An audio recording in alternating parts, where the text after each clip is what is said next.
నారాయణం నమస్కృత్య నరం చైవ నరోత్తమం దేవీం సరస్వతీం వ్యాసం తతో జయముదీరయేత్. హరి ఓం. పరమేశ్వర స్వరూపమైన సభకి నమస్కారం. ఈనాడు పరమపావనమైనటువంటి రోజు. ఎందుచేత అంటే 1 మాఘపాదివారం, 2 కుంభ సంక్రమణం, 2 జరిగినటువంటి పరమోత్కృష్టమైనటువంటి రోజు. ఇలాంటి రోజున ఏ కథ విన్నట్లయితే ఆఖరికి సంతానము లేని వారికి కూడా సంతానము కలుగుతుందో, అంటే వ్యాసుడు అంటాడు, పృథు మహారాజు గారికి సంబంధించినటువంటి ఆఖ్యానమును 3 మార్లు భక్తి శ్రద్ధలతో ఎవరు వింటారో అటువంటి వారికి ఒకవేళ సంతానము లేకపోతే సంతానము కూడా కలుగుతుంది అని. పృథు మహారాజు గారు సాక్షాత్ విష్ణువాంశ సంభూతుడు. అంతటి పరమపావనమైన ఆఖ్యానములు ఇవాళ చెప్పే ప్రయత్నం చేస్తాను. అది విన్నవాళ్ళకి సకల రకములైనటువంటి శ్రేయస్సు కలుగుతుంది అని వ్యాసుడి యొక్క వాక్యం.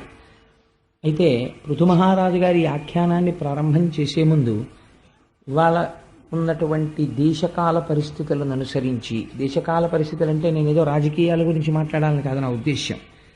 పరమపావనమైన రోజు అసుర సంధ్య వేళ కనుక పురంజనోపాఖ్యానాన్ని ముందు చెప్పి తర్వాత పృథు మహారాజు గారి వృత్తాంతం చెప్తాను. పురంజనోపాఖ్యానం ఎంతోసేపు పట్టదు, ఎందుకంటే అందులో ఉండే తత్వం చెప్పే ప్రయత్నం మాత్రమే చేస్తాను. కాబట్టి అందులో పెద్ద పద్యాల జోలికి నేను వెళ్లకుండా ఇవాళ ఉన్నటువంటి రోజు యొక్క ప్రాశస్త్యం దృష్ట్యా ఒకసారి పురంజనోపాఖ్యానంతో మొదలు పెడతాను.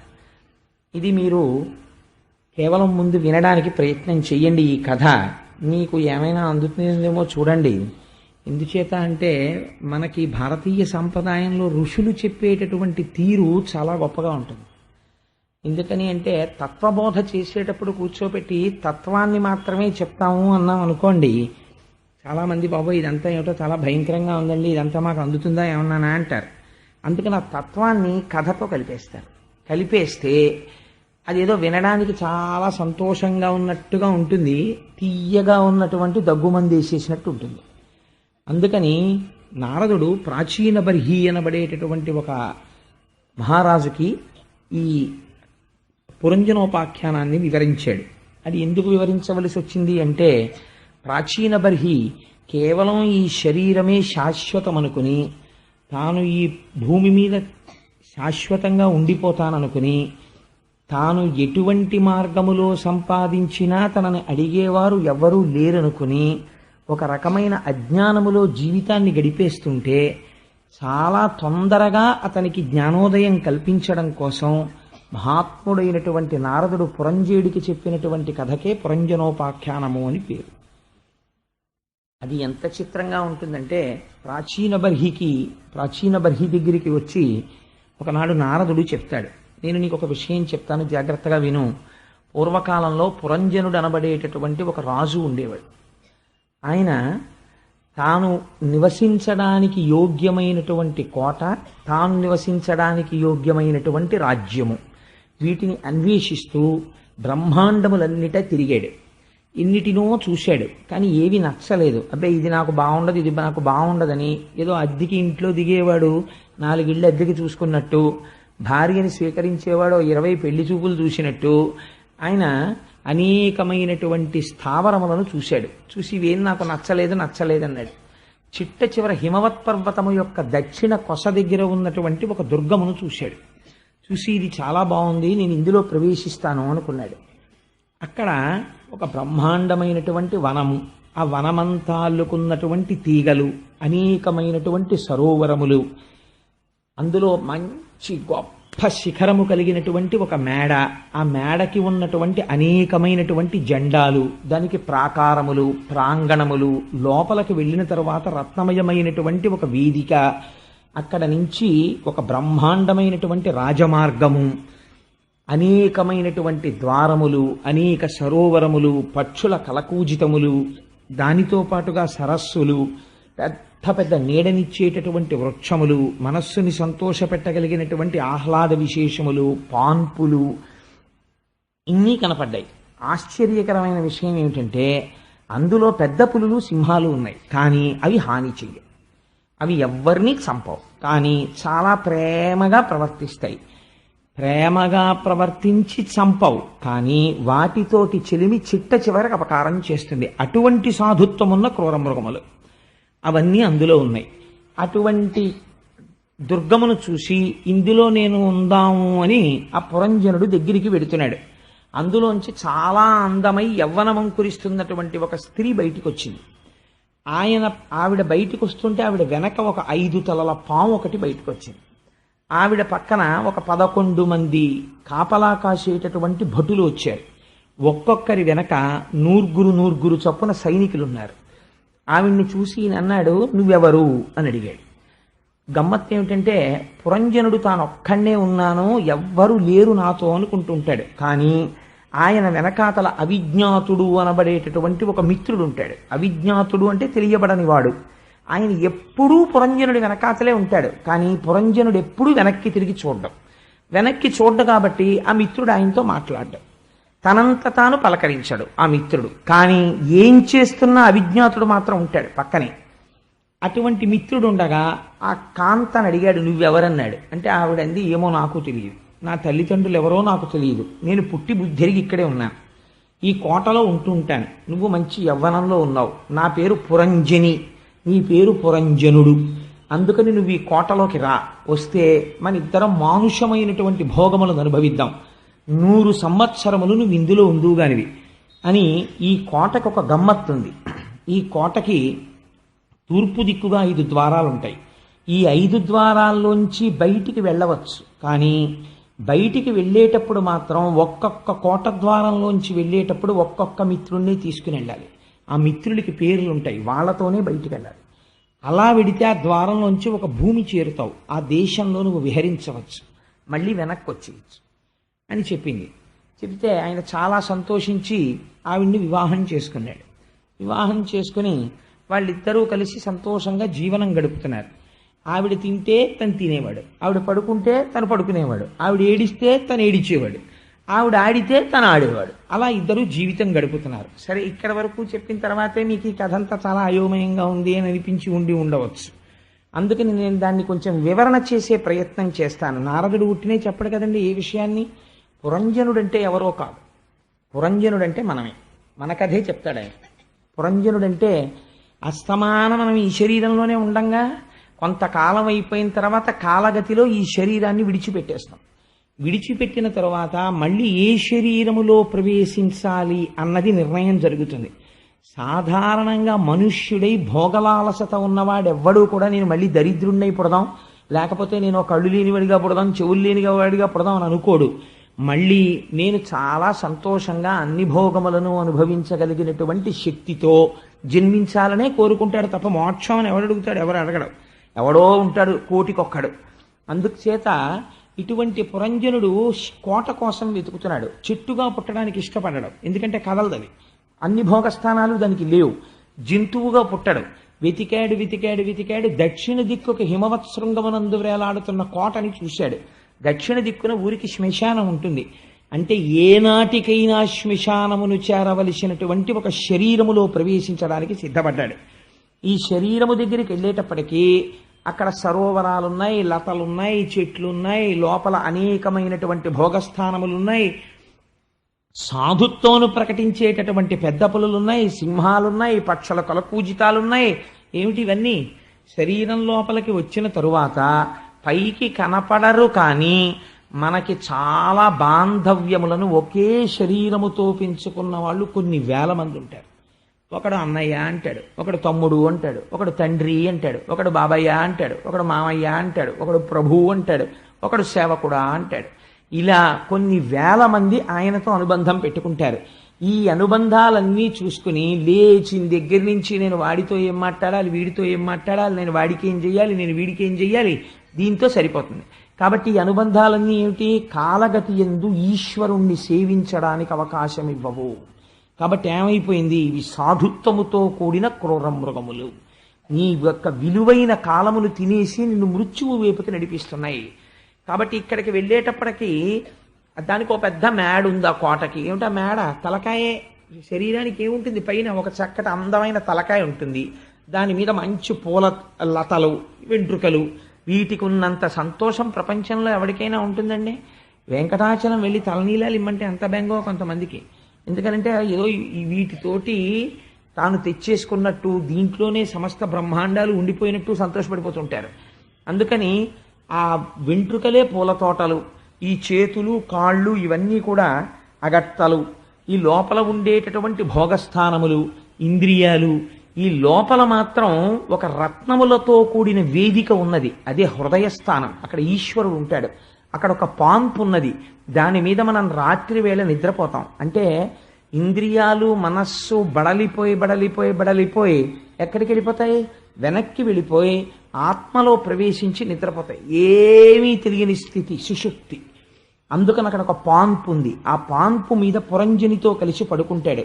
ఈ పురంజని ఎదురొచ్చింది. నువ్వు నన్ను వివాహం చేసుకో అంది. నువ్వెవరు అన్నాడు. నాకు తెలియదు అంది. ఆవిడ బుద్ధి. ఆవిడిని 5 తలల పాము కాపాడుతుంటుంది. అవే పంచ ప్రాణాలు. ప్రాణ అపాన వ్యాన ఉదాన సమానములు అనేటటువంటి 5 ప్రాణాలు.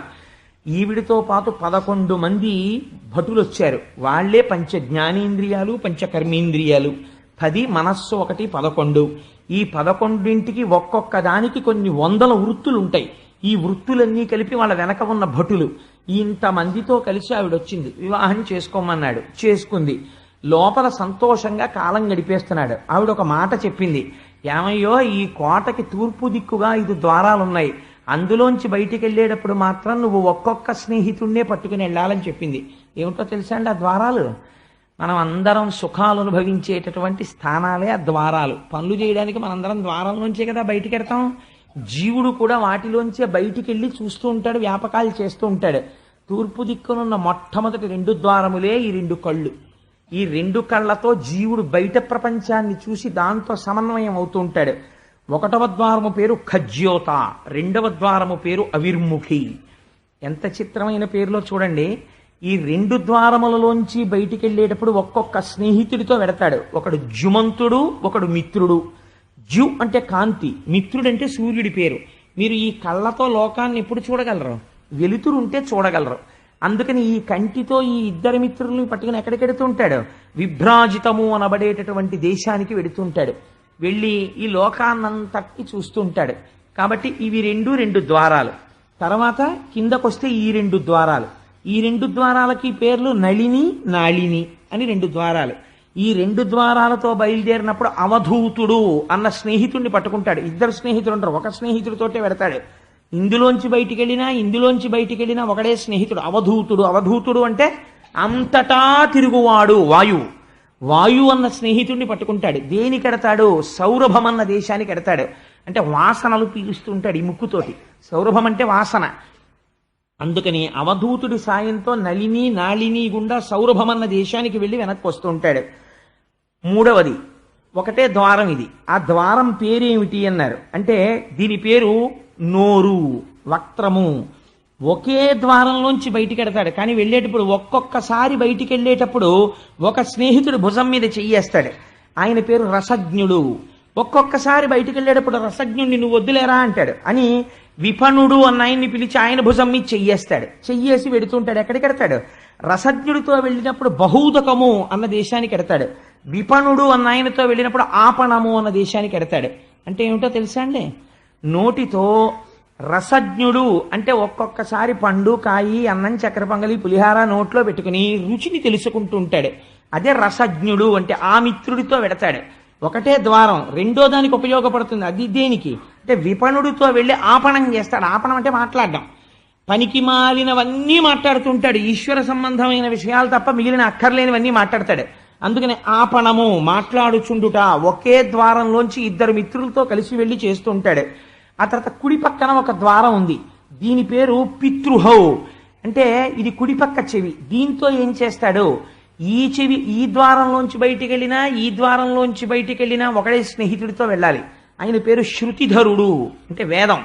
దీంతో వెళ్ళినప్పుడు ఎక్కడికి ఎడతాడు? పాంచాల రాజ్యానికి ఎడతాడు. అంటే వేదంలో పూర్వభాగమైనటువంటి కర్మలని చేసి ఇక్కడ సుఖాలు కోరుతాడు, పై లోకాలలో స్వర్గాది సుఖములను కోరుతాడు. పుణ్యం అయిపోయాక కిందకి తోహేస్తాడు. అందుకని వేదమునందు చెప్పబడిన పూర్వభాగములలో చెప్పబడినటువంటి సుఖములను కోరడానికి పాంచాల రాజ్యానికి ఈ ద్వారంలోంచి బయటికి ఎడతాడు శృతిధరుడితో. చాలా కాలమైన తర్వాత ఒక గొప్ప గురువు దొరికితే అప్పుడు మాత్రమే ఈ ద్వారంలోంచి బయటికి వస్తాడు. ఇప్పుడు కూడా శృతిధరుడు మీదే చెయ్యేసుకుని బయటికి వస్తాడు. కానీ ఉత్తర పాంచాల రాజ్యానికి ఎడతాడు. ఉత్తర పాంచాల అంటే నివృత్తి మార్గం. సుఖములు కోరుకోడు, కేవలం ఈశ్వరుణ్ణి చేరుకుంటాను, నాకు అది చాలంటాడంటే మోక్షాన్ని కోరుకుంటాడు. అది వేదము యొక్క ఉత్తర భాగం. అందుకని ఎడమ చెవి అనబడేటటువంటి ద్వారంలోంచి వెళ్ళినప్పుడు మోక్షాన్ని కోరుతాడు. ఆ తర్వాత ఉత్తరాన్నించి వెళ్ళేటటువంటి ద్వారానికి దేవహు అని పేరు. అలాగే తూర్పుకి తిరిగి ఈ కోటకి కింద భాగంలో ఒక ద్వారం ఉంది, అదే మూత్రద్వారం. దాని పేరు దుర్మధుడు. అక్కడ మదాన్ని కల్పించేటటువంటి ఆవేశం ఉంటుంది. ఆ ద్వారంలోంచి బయటికి వెళ్ళినప్పుడు దుర్మధుడి భుజం మీద చెయ్యేస్తాడు.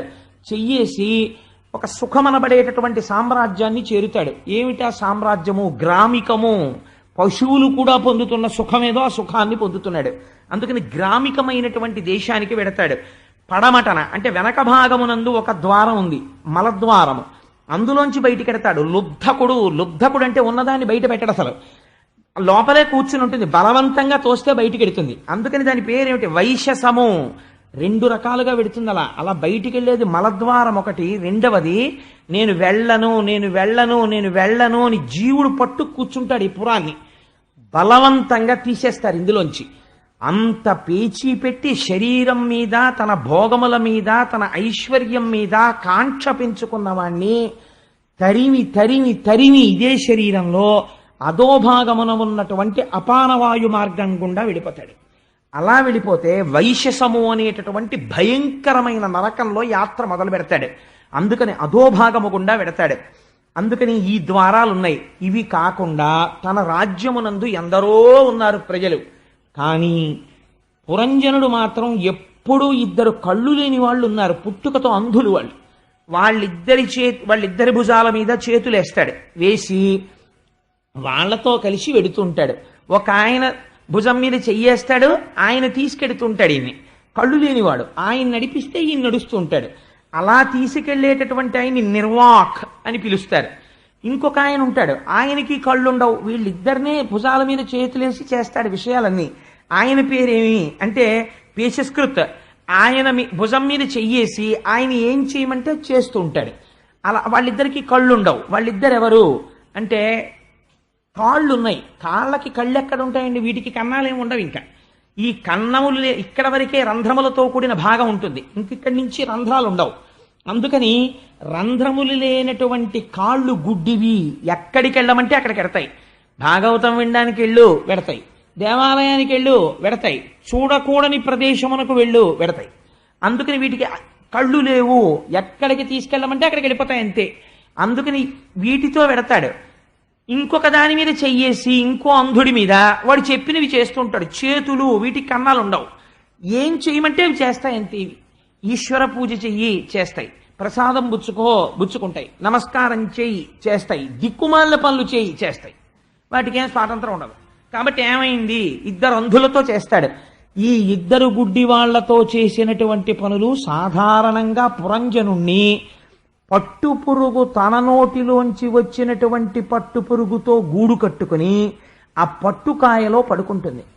కానీ మెల్లమెల్లగా ఒకడు కన్నేస్తాడు ఆ పురుగు చుట్టూ ఉన్న పట్టు దారం మీద.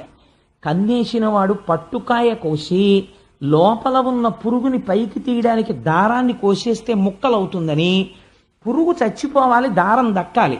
అందుకని మరుగునీళ్లలోకి పట్టుకెళ్ళి ఈ పట్టుకాయలు వేసేస్తాడు. లోపల ఉన్న పురుగు తాను కట్టుకున్న గూటిలో తాను ఉడికి చచ్చిపోతుంది. అప్పుడు తీసుకెళ్లి ఒక కండికి పెట్టి దారాన్ని ఒలిచేసుకుంటాడు. ఈ కాయల్ని కాకులకి విసిరేస్తాడు.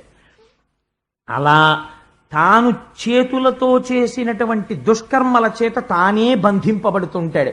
అందుకని ఇద్దరు గుడ్డి వాళ్లతో తిరుగుతున్నాడు. ఇటువంటి వాడు విషూచినుడు అనబడేటటువంటి వాడితో అంతఃపురంలో భార్యా బిడ్డలతో ఎప్పుడూ సుఖాలు అనుభవిస్తూ ఉంటాడు. ఇటువంటి వాడు ఒక రోజున ఒక గుర్రం ఎక్కాడు. తన పక్కన 11 మంది సేనాపతుల్ని పెట్టుకున్నాడు. అంటే 10 ఇంద్రియాలు, ఒక మనస్సు పెట్టుకుని దానికి ఒకటే కళ్ళెం, ఒకడే సారథి. అంటే స్వప్నమునందు విహరిస్తున్నటువంటి జీవుడు జాగృతిలో లేచి ఉండగా తాను ఏ పనులు చేస్తున్నాడో అవే స్వప్నంలో కనపడతాయి. అందుకని ఆ రథం ఎక్కి తాను చంపవలసినవి చంపకూడనివి కూడా చంపేశాడు. అంటే చెయ్యవలసినవి చెయ్యకూడనివి కూడా చేశాడు. ఇప్పుడు చెయ్యకూడనివి చంపకూడని వాటిని చంపాడు. ఇప్పుడు ఇవన్నీ పగపట్టి ఇనప కొమ్ములు ధరించి కూర్చున్నాయి. నువ్వు కోట్లోంచి మాట బయటికి రా, నీ పని పడతామన్నాయి. అంటే చెయ్యకూడని పనులు పాపములై కట్టి కొడపడానికి సిద్ధపడుతున్నాయి జీవుడి శరీరంలోంచి బయటికి వస్తే. ఇప్పుడు అటువంటి స్థితిలో తిరిగి ఇంటికి వచ్చాడు. భార్యని చూశాడు. అయ్యో నిన్ను విడిచిపెట్టి వెళ్ళిపోయాను, నాకెంత బెంగగా ఉందో, నువ్వు బాగున్నావా అన్నాడు. ఆవిడ అలకాగృహంలో ఉంది. అంటే మళ్ళీ సాత్విక బుద్ధి ఎందు ప్రవేశించాడు. ఇలా ఉండగా ఉండగా ఉండగా ఉండగా కొన్నాళ్ళకి ఆవిడ చాలా పెద్దదైపోతోందేమో అని అనుమానం వచ్చిందంటే బుద్ధి ఎందు స్మృతి తగ్గుతోంది మెల్లిమెల్లిగా. ఆవిడేం చేసిందంటే వీడికి అనుమానం రాగానే ఒక రోజున స్నానం చేసి ఉజ్వలము అన్న వస్త్రం కట్టుకుని వచ్చింది. ఆ బోమ ఆవిడికి యవ్వనం తరగడం ఏమిటనుకున్నాడు, మళ్ళీ కౌగిలించుకున్నాడు. ఉజ్వలము అంటే తన బుద్ధి ఎందు తనకి భ్రాంతి, అన్నీ మర్చిపోతుంటాడు, ఒక్కటి జ్ఞాపకం ఉండదు. దీపం వెలిగించడం మర్చిపోయి పూజ చేసేస్తాడు, బొట్టెట్టుకోవడం మర్చిపోయి సంధ్యావందనం చేసేస్తాడు, ఒక్కొక్కటి మర్చిపోతున్నాడు. అయినా నా అంత వాణ్ణి నేను అంటుంటాడు. ఇటువంటి స్థితిలో మెల్లమెల్లగా ఇలా జరుగుతుంటే చండవేగుడు అనబడేటటువంటి ఒక గంధర్వుడు చూశాడు. ఈ కోటని స్వాధీనం చేసుకోవాలనుకున్నాడు. ఆయన దగ్గర 360 మంది మగ సైన్యం, 360 మంది ఆడ సైన్యం ఉన్నారు.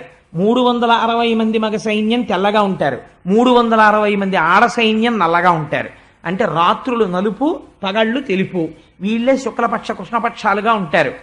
వీళ్ళెప్పుడు కలిసి ఉంటారు. వీళ్ళు వచ్చి కోటని బద్దలు కొడదామని చూశారు, అంటే శరీరాన్ని పడగొడదామని చూశారు. ఈలోగా వీళ్లతో పాటు కాలకన్య కలిసినది. కాలకన్య అంటే కాలస్వరూపమైనటువంటి ఈశ్వరుడే. ఈ కాలకన్య వివాహం చేసుకోవాలి అనుకుంది. ఆవిడెవరూ వివాహం చేసుకోవడానికి ఇష్టపడలేదు, ఎవ్వరూ ఒప్పుకోవట్లేదు. బ్రహ్మజ్ఞాని కదా, ఈయనకేం బాధ ఉంటుంది, ఎవరినైనా చేసుకుంటాడని నారదుడు కనపడితే ఓ రోజున అడిగింది, నన్ను పెళ్లి చేసుకోంది. అంటే ఆయన అన్నాడు, నాకు నువ్వు అక్కర్లేదు, నేను చేసుకోనన్నాడు. అంటే కాలకన్య కాబట్టి శరీరాన్ని పడగొట్టేయగలదు మృత్యురూపమై. కానీ నారదుడిని ఏం చేయలేదు, బ్రహ్మజ్ఞానుడి. బ్రహ్మజ్ఞానం ఉన్నవాడిని కాలం ఏమీ చెయ్యలేదు. కాబట్టి ఏం చేసింది, ఒక శాపం ఇచ్చింది. నువ్వు ఎక్కడా స్థిరంగా ఉండగా 3 లోకాల్లో తిరుగుతూ ఉండదు, నాకేం బెంగ, నామని చెప్పుకుంటూ తిరుగుతూ ఉంటానన్నాడు ఆయన. అందుకని నారదుడు తిరుగుతుంటాడు. ఆయన అన్నాడు, బ్రహ్మజ్ఞానికి కోపం ఉండదు.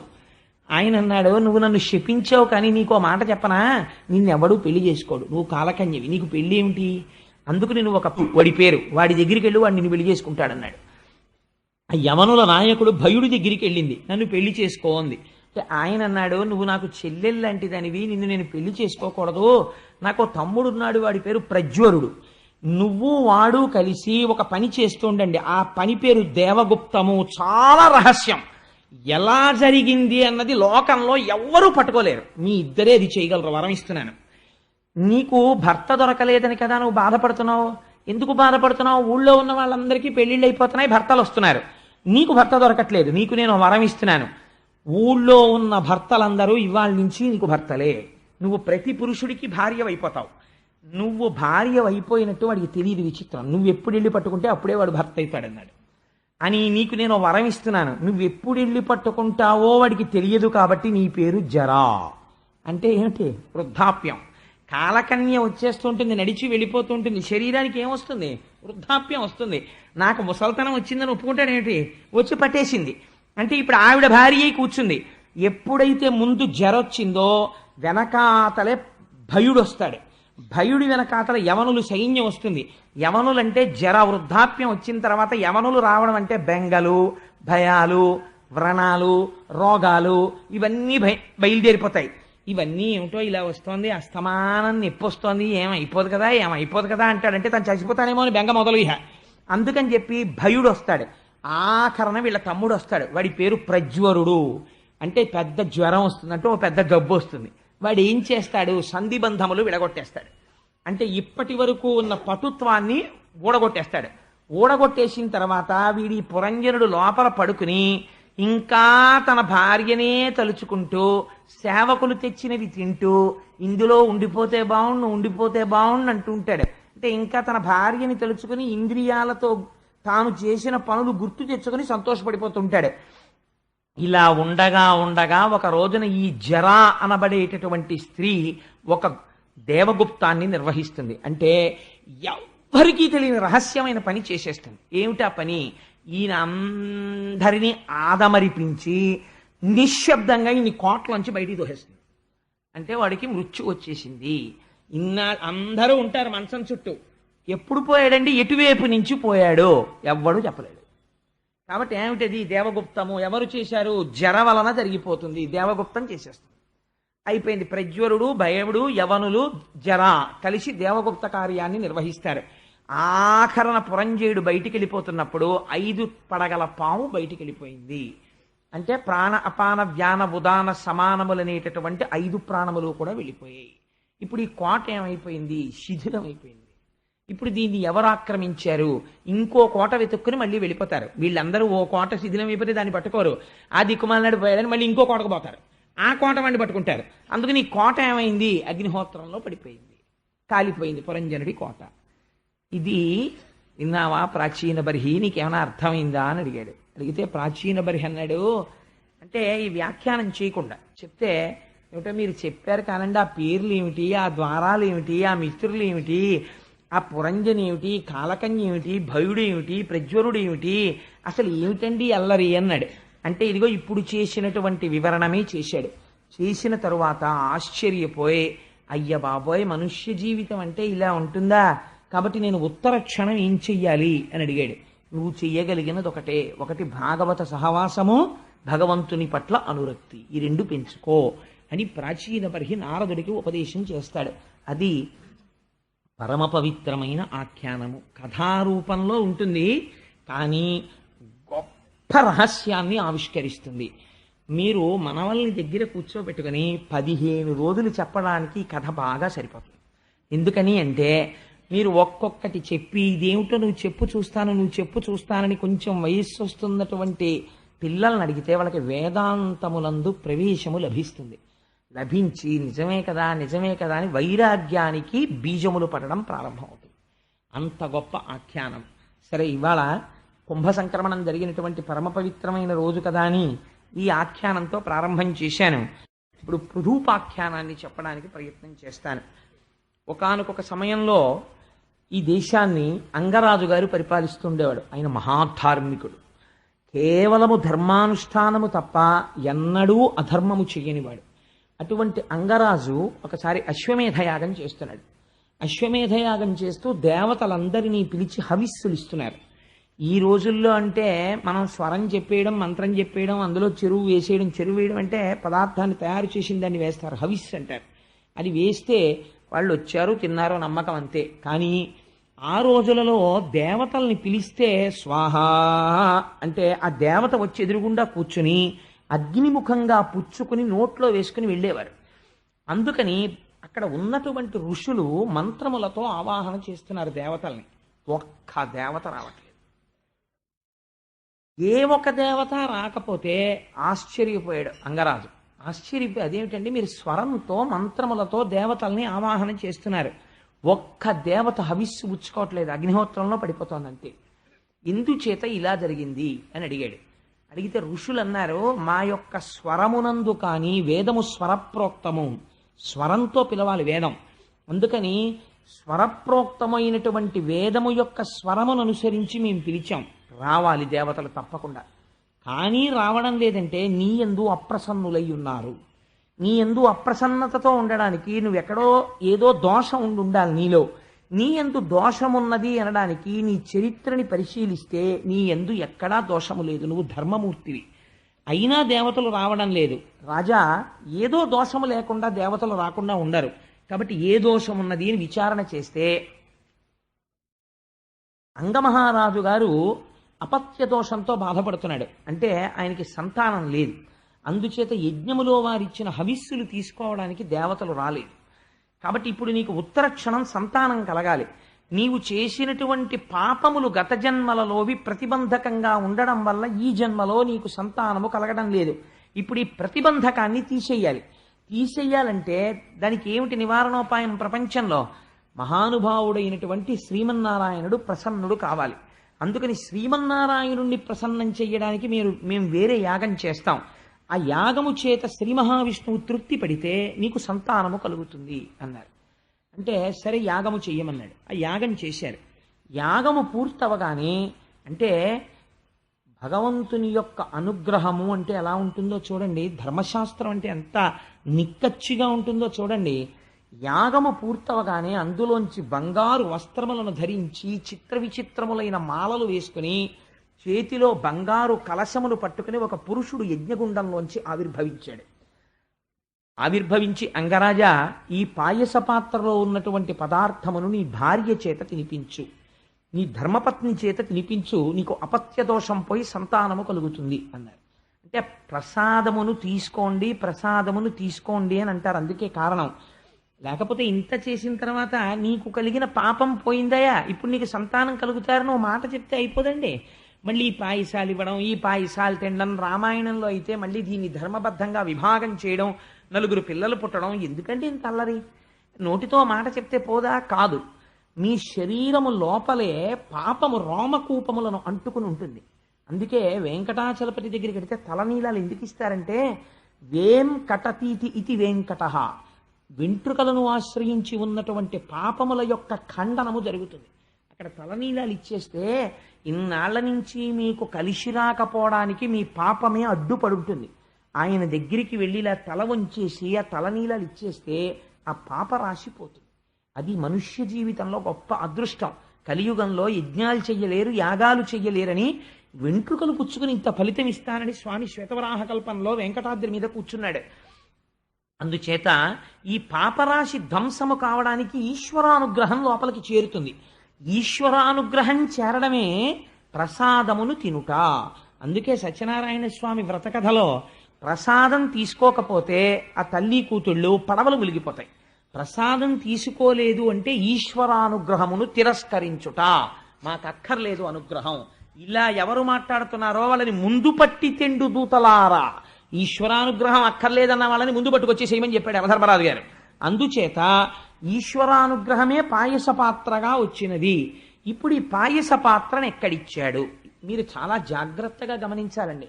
అందుకే మన ధర్మశాస్త్రాలు ఎంత జాగ్రత్తగా మాట్లాడతాయో చూడండి. ఒక చిన్న దోషం ఎంత దూరం వెళ్ళిపోతుందో చూడండి వంశంలో.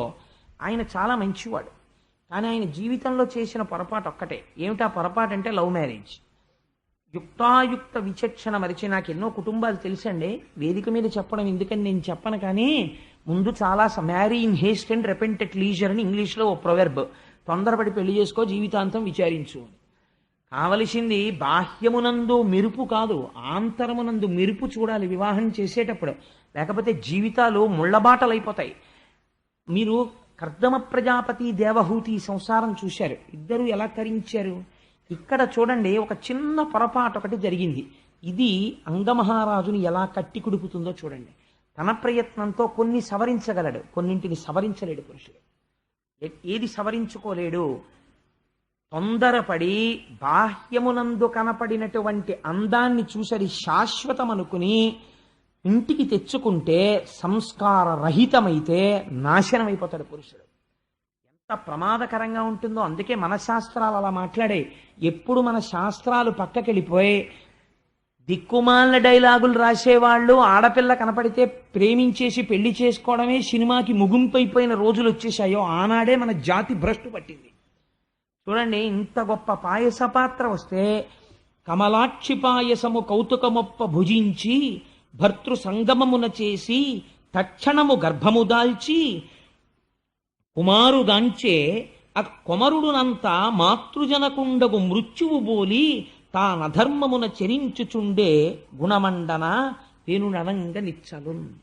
ఎంత గొప్ప తీర్పు చెప్తున్నారో చూడండి వ్యాసుల వారు. 7 తరాలు అటు ఇటు చూడండి వంశంలో పిల్లనిచ్చే ముందు అంటారు. ఏది మాట్లాడుకోవాలంటే మీకు ఎంత ఉందండి, వీళ్ళకి ఎంత ఉందండి, వీళ్ళు మీకు బ్లాక్ ఎంత ఇస్తారు, వైట్ ఎంత ఇస్తారు, మీరు చచ్చిపోయాక ఏమొస్తుంది వీళ్ళకి ఇంకాను, ఇలాంటి దిక్కుమాలిన మాటలు కావు. ఈ తరాలలో మహాభక్తుడైన వాడు ఎవడైనా ఉన్నాడా? అసలు ఉంటే ఆ తేజస్సు, ఆ పోలిక తన కుమార్తె కడుపున మళ్ళీ పుట్టవచ్చు. అందుకని వంశం చూస్తారు, అటువైపు మహాభాగవతులైన వారు ఉన్నారా అన్నది చూస్తారు. అందుకే చూడండి ఎంత పొరపాటు జరిగిపోయిందో. తానైతే యాగం చేశాడు, అటువంటి ప్రజాపతి యొక్క అనుగ్రహాన్ని పొందాడు, పాయస పాత్ర వచ్చింది, భార్యకి తీసుకెళ్ళి ఇచ్చాడు. ఆవిడ పేరు సునీత. ఆవిడ చూడండి భర్తృ సంగమము చేతనే సంతానాన్ని పొందింది. తేజస్సు అంగరాజు యొక్క తేజస్సే, ధర్మబద్ధమైనటువంటి సంగమే. ఆ తేజస్సే ఆవిడ యందు చేరింది. కానీ ఇప్పుడు అది ప్రజోత్పత్తిని చేసింది. కారణమేమి? ఇన్నాళ్ళు ఎందుకు చేయలేకపోయింది అంటే ప్రజోత్పత్తిని చెయ్యడానికి వీలు లేనటువంటి స్థితి పాపము ఇన్నాళ్ళు సంతానము కలగకుండా చేసింది. ఇప్పుడు ఆ విఘ్నం పోయింది. కాబట్టి ఇప్పుడు సంతానము కలగడానికి కావలసిన యోగ్యత సిద్ధించింది. కానీ క్షేత్రశుద్ధి జరగలేదు. క్షేత్రమునందు దోషం ఉంది. క్షేత్రమునందు దోషముండి విత్తనము గొప్పదైనా మొక్క మొలవదు. మొలిచిన కావలసినన్ని కాయలు పళ్ళు పండవు. ఊసర క్షేత్రమునందు పడిపోయింది అనుకోండి, విత్తనం పడిపోతే క్షేత్రము యొక్క లక్షణము కూడా చెట్టు యందు ప్రవేశిస్తుంది. చీడపీడలతో ఉంటుంది, సమృద్ధితో ఉండదు సస్యం. ఏమి జరిగింది? ఎంత నిర్దాక్షిణ్యంగా మాట్లాడుతుందో చూడండి భాగవతం. పెళ్ళి నా ఇష్టం అన్న మాట ఎంత ప్రమాదమో ఆ తర్వాత ఎంత ఏడుస్తాడో చూపిస్తాడు. అంగరాజు చాలా ధార్మికుడే. ఏం జరిగింది? ఆయనకి వివాహము చేసినప్పుడు మృత్యువు యొక్క కుమార్తె అయిన సునీధనిచ్చి వివాహం చేశారు. సునీధ గొప్ప మంత్రశక్తి కలిగినటువంటి తల్లి. ఆవిడ యందు దోషం లేదు. కానీ ఒక దోషం వచ్చింది. ఎక్కడి నుంచి వచ్చింది? ఆవిడ తల్లిగారు, ఆవిడ యొక్క తండ్రి గారు మృత్యువు. అందుచేత ఒకరిని మృత్యు అనేటటువంటిది ఎవరికి సంతోషకారకం కాదు కదండి. అందుకే అసలు ఎవరు ఇంట్లో దక్షిణ దిక్కుకు తిరిగి నమస్కారం చేయరు. కారణం ఏంటంటే దక్షిణ దిక్కుకు తిరిగి చేసిన నమస్కారం యమధర్మరాజు గారికి చెందుతుంది. ఆయన గబుక్కుని రోజోడు తిరిగి నమస్కారాలు ఎట్టేస్తున్నారు అనుకోండి, మీరు పూజామూర్తులన్నీ ఈశ్వర విగ్రహాలన్నీ ఉత్తర దిక్కుగా పెట్టి మీరు దక్షిణ దిక్కుకి తిరిగి నమస్కారాలు చేయడం మొదలెట్టారనుకోండి, ఆయన పుచ్చుకోవడం మొదలెట్టారనుకోండి, పాపం వీడు రోజూ పెట్టేస్తున్నాడు రా మనకి దండాలు, వీడి తప్ప పెట్టేవాడు లేడు, సో నేను ప్రసన్నుడనవుతున్నాను, నేను చెయ్యగలిగిన విధి నీ పట్ల నేను చేసేస్తానన్నాడు అనుకోండి, ప్రమాదం వచ్చేస్తుందని వీడికి భయం. కానీ ఆయన అలా చేయడు పాపం. అలా ఈ టైంకే వస్తాడు ఆయన. వద్దన్నా రావద్దన్నా టైంకి వచ్చేవాడు ఆయన ఒక్కడే దిక్పాలకుల్లో. సూర్య భగవానుడు ఒకడు. అందుచేత అటువంటి మహాపురుషుడైనటువంటి యమధర్మరాజు గారు ఉన్న దిక్కుకి తిరిగి నమస్కారం చేయడమే మనకు భయం. కానీ అది హింసిస్తుంది. ఎందుకంటే ప్రతివాడికి భయం కదండి, భయకారకమై ఉంటుంది మృత్యువు. ఇప్పుడు తన భార్య తండ్రి గారి వైపు దోషం ఉంది. క్షేత్రము యొక్క బీజమునందు దోషం ఉంది. మృత్యువు యొక్క పుత్రిక. తత్కారణము చేత యాగమునందు ఉద్భవించినటువంటి ప్రజాపత్య పురుషుడిచ్చినటువంటి ప్రసాదము తిన్నప్పటికీ పుట్టినటువంటి కుమారుడు వ్యగ్ర స్వభావము కలిగిన వాడు జన్మించాడు. వాడికి వేణుడు అని పేరు ఇచ్చారు. కాబట్టి వాడు ఏం చేసేవాడు? ఇది భాగవతంలో నీ జీవితాన్ని సంస్కరించుకోవడం నేర్చుకోవడం మొదలుపెట్టు. అన్నిటికన్నా చాలా జీవితంలో గొప్ప విషయం ఏదో తెలుసా అండి? వివాహమే. ఎందుకో తెలుసా? వివాహం అనే సంస్కారం మనిషిని ఎటువైపుకైనా తిప్పేస్తుంది. ఒక్కొక్కసారి మహాభక్తుడైనటువంటి వాళ్ళ కుటుంబంలో పుట్టినవాడు ఉంటాడు. నేను వేదిక మీద చెప్పవచ్చో చెప్పకూడదో నాకు తెలియదు, కానీ ఒక ఉదాహరణ చెప్తాను, పేర్లు చెప్పకుండా. నాకు తెలిసి చాలా ధార్మికమై చాలా భగవంతుని పట్ల నిష్ఠ కలిగినటువంటి ఒక కుటుంబంలో ఒకే ఒక కొడుకు ఉండేవాడు. అతను చాలా మంచివాడు. అతనికి వెతికి వెతికి వెతికి వెతికి వెతికి 175 పెళ్లి చూపులు చూసి ఒక అమ్మాయిని తెచ్చి పెళ్లి చేశారు. ఇంత సౌందర్య రాశి లేదు, ఇంత గొప్పది లేదని. వివాహం అయిపోయిన వారం రోజులకి ఆ అమ్మాయి భర్తతో ఏమందో తెలుసా అండి? I hate A man like you, కనీసం సిగరెట్ కాల్చడం నీకు చేత కాదా అని అడిగింది. ఆవిడ పోరు పడలేక వాడు సిగరెట్ కాల్చడం నేర్చుకున్నాడు. ఆ తర్వాత ఏమిటే ఇప్పుడే సంధ్యావందనం పూజ, వాట్ ఈజ్ ఆల్ దిస్? ఏమిటిది? ఏమిటి what is all this non sense? ఇంట్లో సరదాగా లిక్కర్ పార్టీకి వెళ్ళాలి, యవ్వనం అనుభవించాలి, నువ్వు తాగు నేను తాగుతాను, సంతోషంగా గడపాలి మనం. ఏమిటివన్నీ? ఈ ఫోటోలు ఏమిటి? ఈ ఏడు విష్ణుమూర్తి బ్రహ్మ ఏమిటివన్నీ? 4 పక్షులు అలాంటివి పట్ల పెట్టుకుందాం ఇంట్లో చక్కగా. యవ్వనానికి దీప్తి కల్పించే ఉండాలి. క్రమక్రమంగా ఇవాళ ఆయన ఏ స్థితికి చేరాడో తెలుసా అండి? తన తల్లి మరణిస్తే తల్లిగారి శవాన్ని 4 శవవాహకులు పట్టుకుని తీసుకెళ్లేటటువంటి వైదిక ప్రక్రియను తను అంగీకరించలేదు. పక్షులు తింటే కడుపు నిండుతుంది, అలా చెయ్యాలి, నేను సముద్రపు ఒడ్డున పారేస్తానన్నాడు. అంటే అలా చెయ్యొద్దని చెప్పి బంధువులందరూ ప్రాధేయపడి ఆవిడికి అంత్యేష్టి సంస్కారం నిర్వహించారనుకోండి, ఎంతమంది ఏమన్నా ఇవాళ తను మాత్రం ఆ స్థాయిలోనే ఉన్నాడు. ఎందువలన? ఒకవేళ నేను చెప్పిన వృత్తాంతమును తెలుసున్న వాళ్ళు ఎవరైనా ఉంటే ఈ సభలో వాళ్ళ కుటుంబము వద్ద ప్రస్తావన చేయకండి, బాధపడతారు. కాబట్టి ఎందువల్ల ఇంత మార్పు వచ్చింది చెప్పండి నాకు. ఒక భార్య వల్ల వచ్చేసింది. అదే మీరు తులసీదాస్ గారిని తీసుకోండి. తులసీదాస్ గారు భార్యా సంగమానికి అర్ధరాత్రి వేళ అరణ్యంలో బయలుదేరి పరిగెత్తుకుంటూ వెళ్ళి పావుని పట్టుకుని పైకెక్కాడు మేడ మీద. కావిడంది, నా మీద నీకున్న భ్రాంతిలో 1,00,000 వంతు ఈశ్వరుడి మీద ఉంటే తరించిపోదురా అంది. తులసీదాస్ గారు మహాభక్తుడైపోయాడు. సో వివాహం అనేటటువంటిది, జీవిత భాగస్వామి అనేటటువంటిది చాలా జాగ్రత్తగా ఉండాలండి. ఆడపిల్లకి సంస్కారం ప్రయత్నపూర్వకంగా నేర్పాలి తల్లిదండ్రులు. లేకపోతే ఇక్కడ కొంతకాలం ఉంటుంది, పర్వాలేదు, వీళ్ళ సౌమ్యం పోయిందండి, ఏం చేసినా హర్షిస్తారు. ఎందుకంటే తల్లిదండ్రులను ఆపేక్ష ఉంది కాబట్టి. ఆ ప్రేమ చేత నువ్వు ఊరుకుంటావు, నాశనం చేసేస్తుంది ఇంకో వంశం దగ్గరికి వెళ్ళి. అక్కడికి వెళితే ఏం చేయడం వచ్చు? వంట పేడాబోయేది రాకపోతే ఒక మహాత్ముడు వస్తే ఏం మాట్లాడాలో తెలియదు, ఎలా పెట్టాలో తెలియదు. ఒక మహాత్ముడి ఇంటికి దేవతార్చనకు వస్తే ఆయన చేతిలో పరిశేచనం చేయడానికి నీళ్లు ఎన్ని మాటలు పొయ్యాలో తెలియదు, తనకు మడిబట్ట కట్టుకోవడం అంటే ఏమిటో తెలియదు, మాఘపాదివారం వస్తే సూర్యనారాయణమూర్తికి ప్రసాదం ఎలా పొంగించిందో తెలియదు. అందుకే కూతురు చెడుగైన మాత తప్పు, తల్లిదే తప్పు అంతే. తల్లి దగ్గర పెట్టుకుని నేర్పి తీరవలసిందే సంస్కారాన్ని. ఈవిడ నేర్పని కారణానికి వేరొక వంశం నాశనం అయిపోతుంది అవతల వైపు. నీ పిచ్చ ప్రేమ హద్దులో ఉండాలి. నీ కూతురి యందు నీకు ప్రేమ ఉంటే దానికి ఒక అవధి ఉండాలి, దానికి ఒక నియతి ఉండాలి, దానికి ఒక మర్యాద ఉండాలి. అంతేకాని విచ్చలవిడితనం ఆడదానికి నేర్పితే వేరొక వంశం నాశనం అయిపోతుంది. ఆడది సంస్కారం నేర్చుకుంటే వేరొక పురుషుడు కూడా మారిపోవచ్చు. పురుషుడు కూడా అంతే, స్త్రీ పట్ల అంతే మర్యాదగా ఉండాలి. అంతటి ఔన్నత్యంతో జీవితాలు గడపాలని మనకి భాగవతం బోధ చేస్తోంది.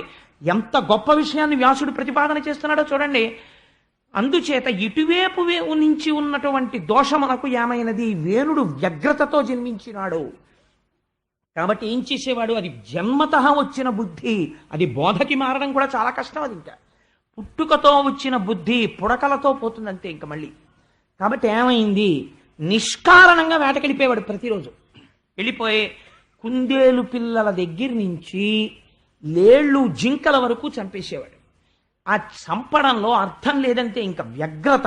ఒకటి చచ్చిపోతుంటే తనకు ఆనందం, తను తిరిగి వచ్చేస్తుంటే పిల్లలందరూ క్రీడా మైదానంలో ఆడుకుంటుండేవారు. ఆడుకుంటుంటే బడిత పట్టుకుని పిల్లల్ని చచ్చిపోయే వరకు కొట్టేసేవాడు. పిల్లలు చచ్చిపోయేవారు, సంతోషంగా ఇంటికి వెళ్ళిపోయేవాడు. ఎందుకని మాతామహుడి వైపు నుంచి వచ్చేసింది పోలిక. వచ్చేయడంలో అందుకే 7 తరాలు చూస్తారండి. మళ్ళీ అటువంటి చీడ పురుగు మళ్ళీ పుట్టే అవకాశం ఉంటుంది. కాబట్టి తాను చేసిన పాపం తనతో ఆగదు, తర్వాత తన పిల్ల మనవలు మునిమనవలు ఇంతమంది పాడై చరిత్రే వక్రీకరింపబడిపోతుంది. చాలా జాగ్రత్త సుమా. జీవితం అంటే ఏమిటో అనుకుంటున్నావు? హ్యాండిల్ విత్ కేర్ జీవితమే అన్నది చూపిస్తున్నాడు వ్యాసుడు. కాబట్టి ఏమైంది? ఇలాంటి పిల్లవాడిని రోజు దగ్గర కూర్చోబెట్టుకుని అంగరాజు ధర్మబోధ చేసేవాడు. ఒరే నాయనా, లేక లేక పుట్టావు, పుత్రకామేష్టి చేశాను, చేస్తే పుట్టినవాడివి, నీ దురంతములు వినలేకపోతున్నాను. ప్రతిరోజు రాజ్యంలో ఉన్న వాళ్ళు వచ్చి మా పిల్లల్ని చంపేశాడని చెప్పడమే, ఇదేమి ప్రారంధం రా, ఇలా చెయ్యకని చెప్పేవాడు. ఈయన చెప్పడం, కనుబొమలు ఎగరేసేవాడు. తండ్రి పట్ల మర్యాద ఉండేది కాదు, గౌరవం ఉండేది కాదు. మళ్ళీ తెల్లవారి లేవడం, మళ్ళీ పాపకృత్యాలు చేయడం. ఒకరోజు రాత్రి తండ్రి ప్రాణం విసిగిపోయింది. వైరాగ్యం కమ్స్ లైక్ ఫ్లడ్ అంటే ఇదే. ఒకరోజు భార్య కొడుకు నిద్రపోతున్నారు. అంగరాజు గారు మాత్రం నిద్ర పట్టక ఒక కుర్చీలో కూర్చున్నాడు. ఆయన అనుకున్నాడు, నా జీవితానికి ఏమి సార్థకత?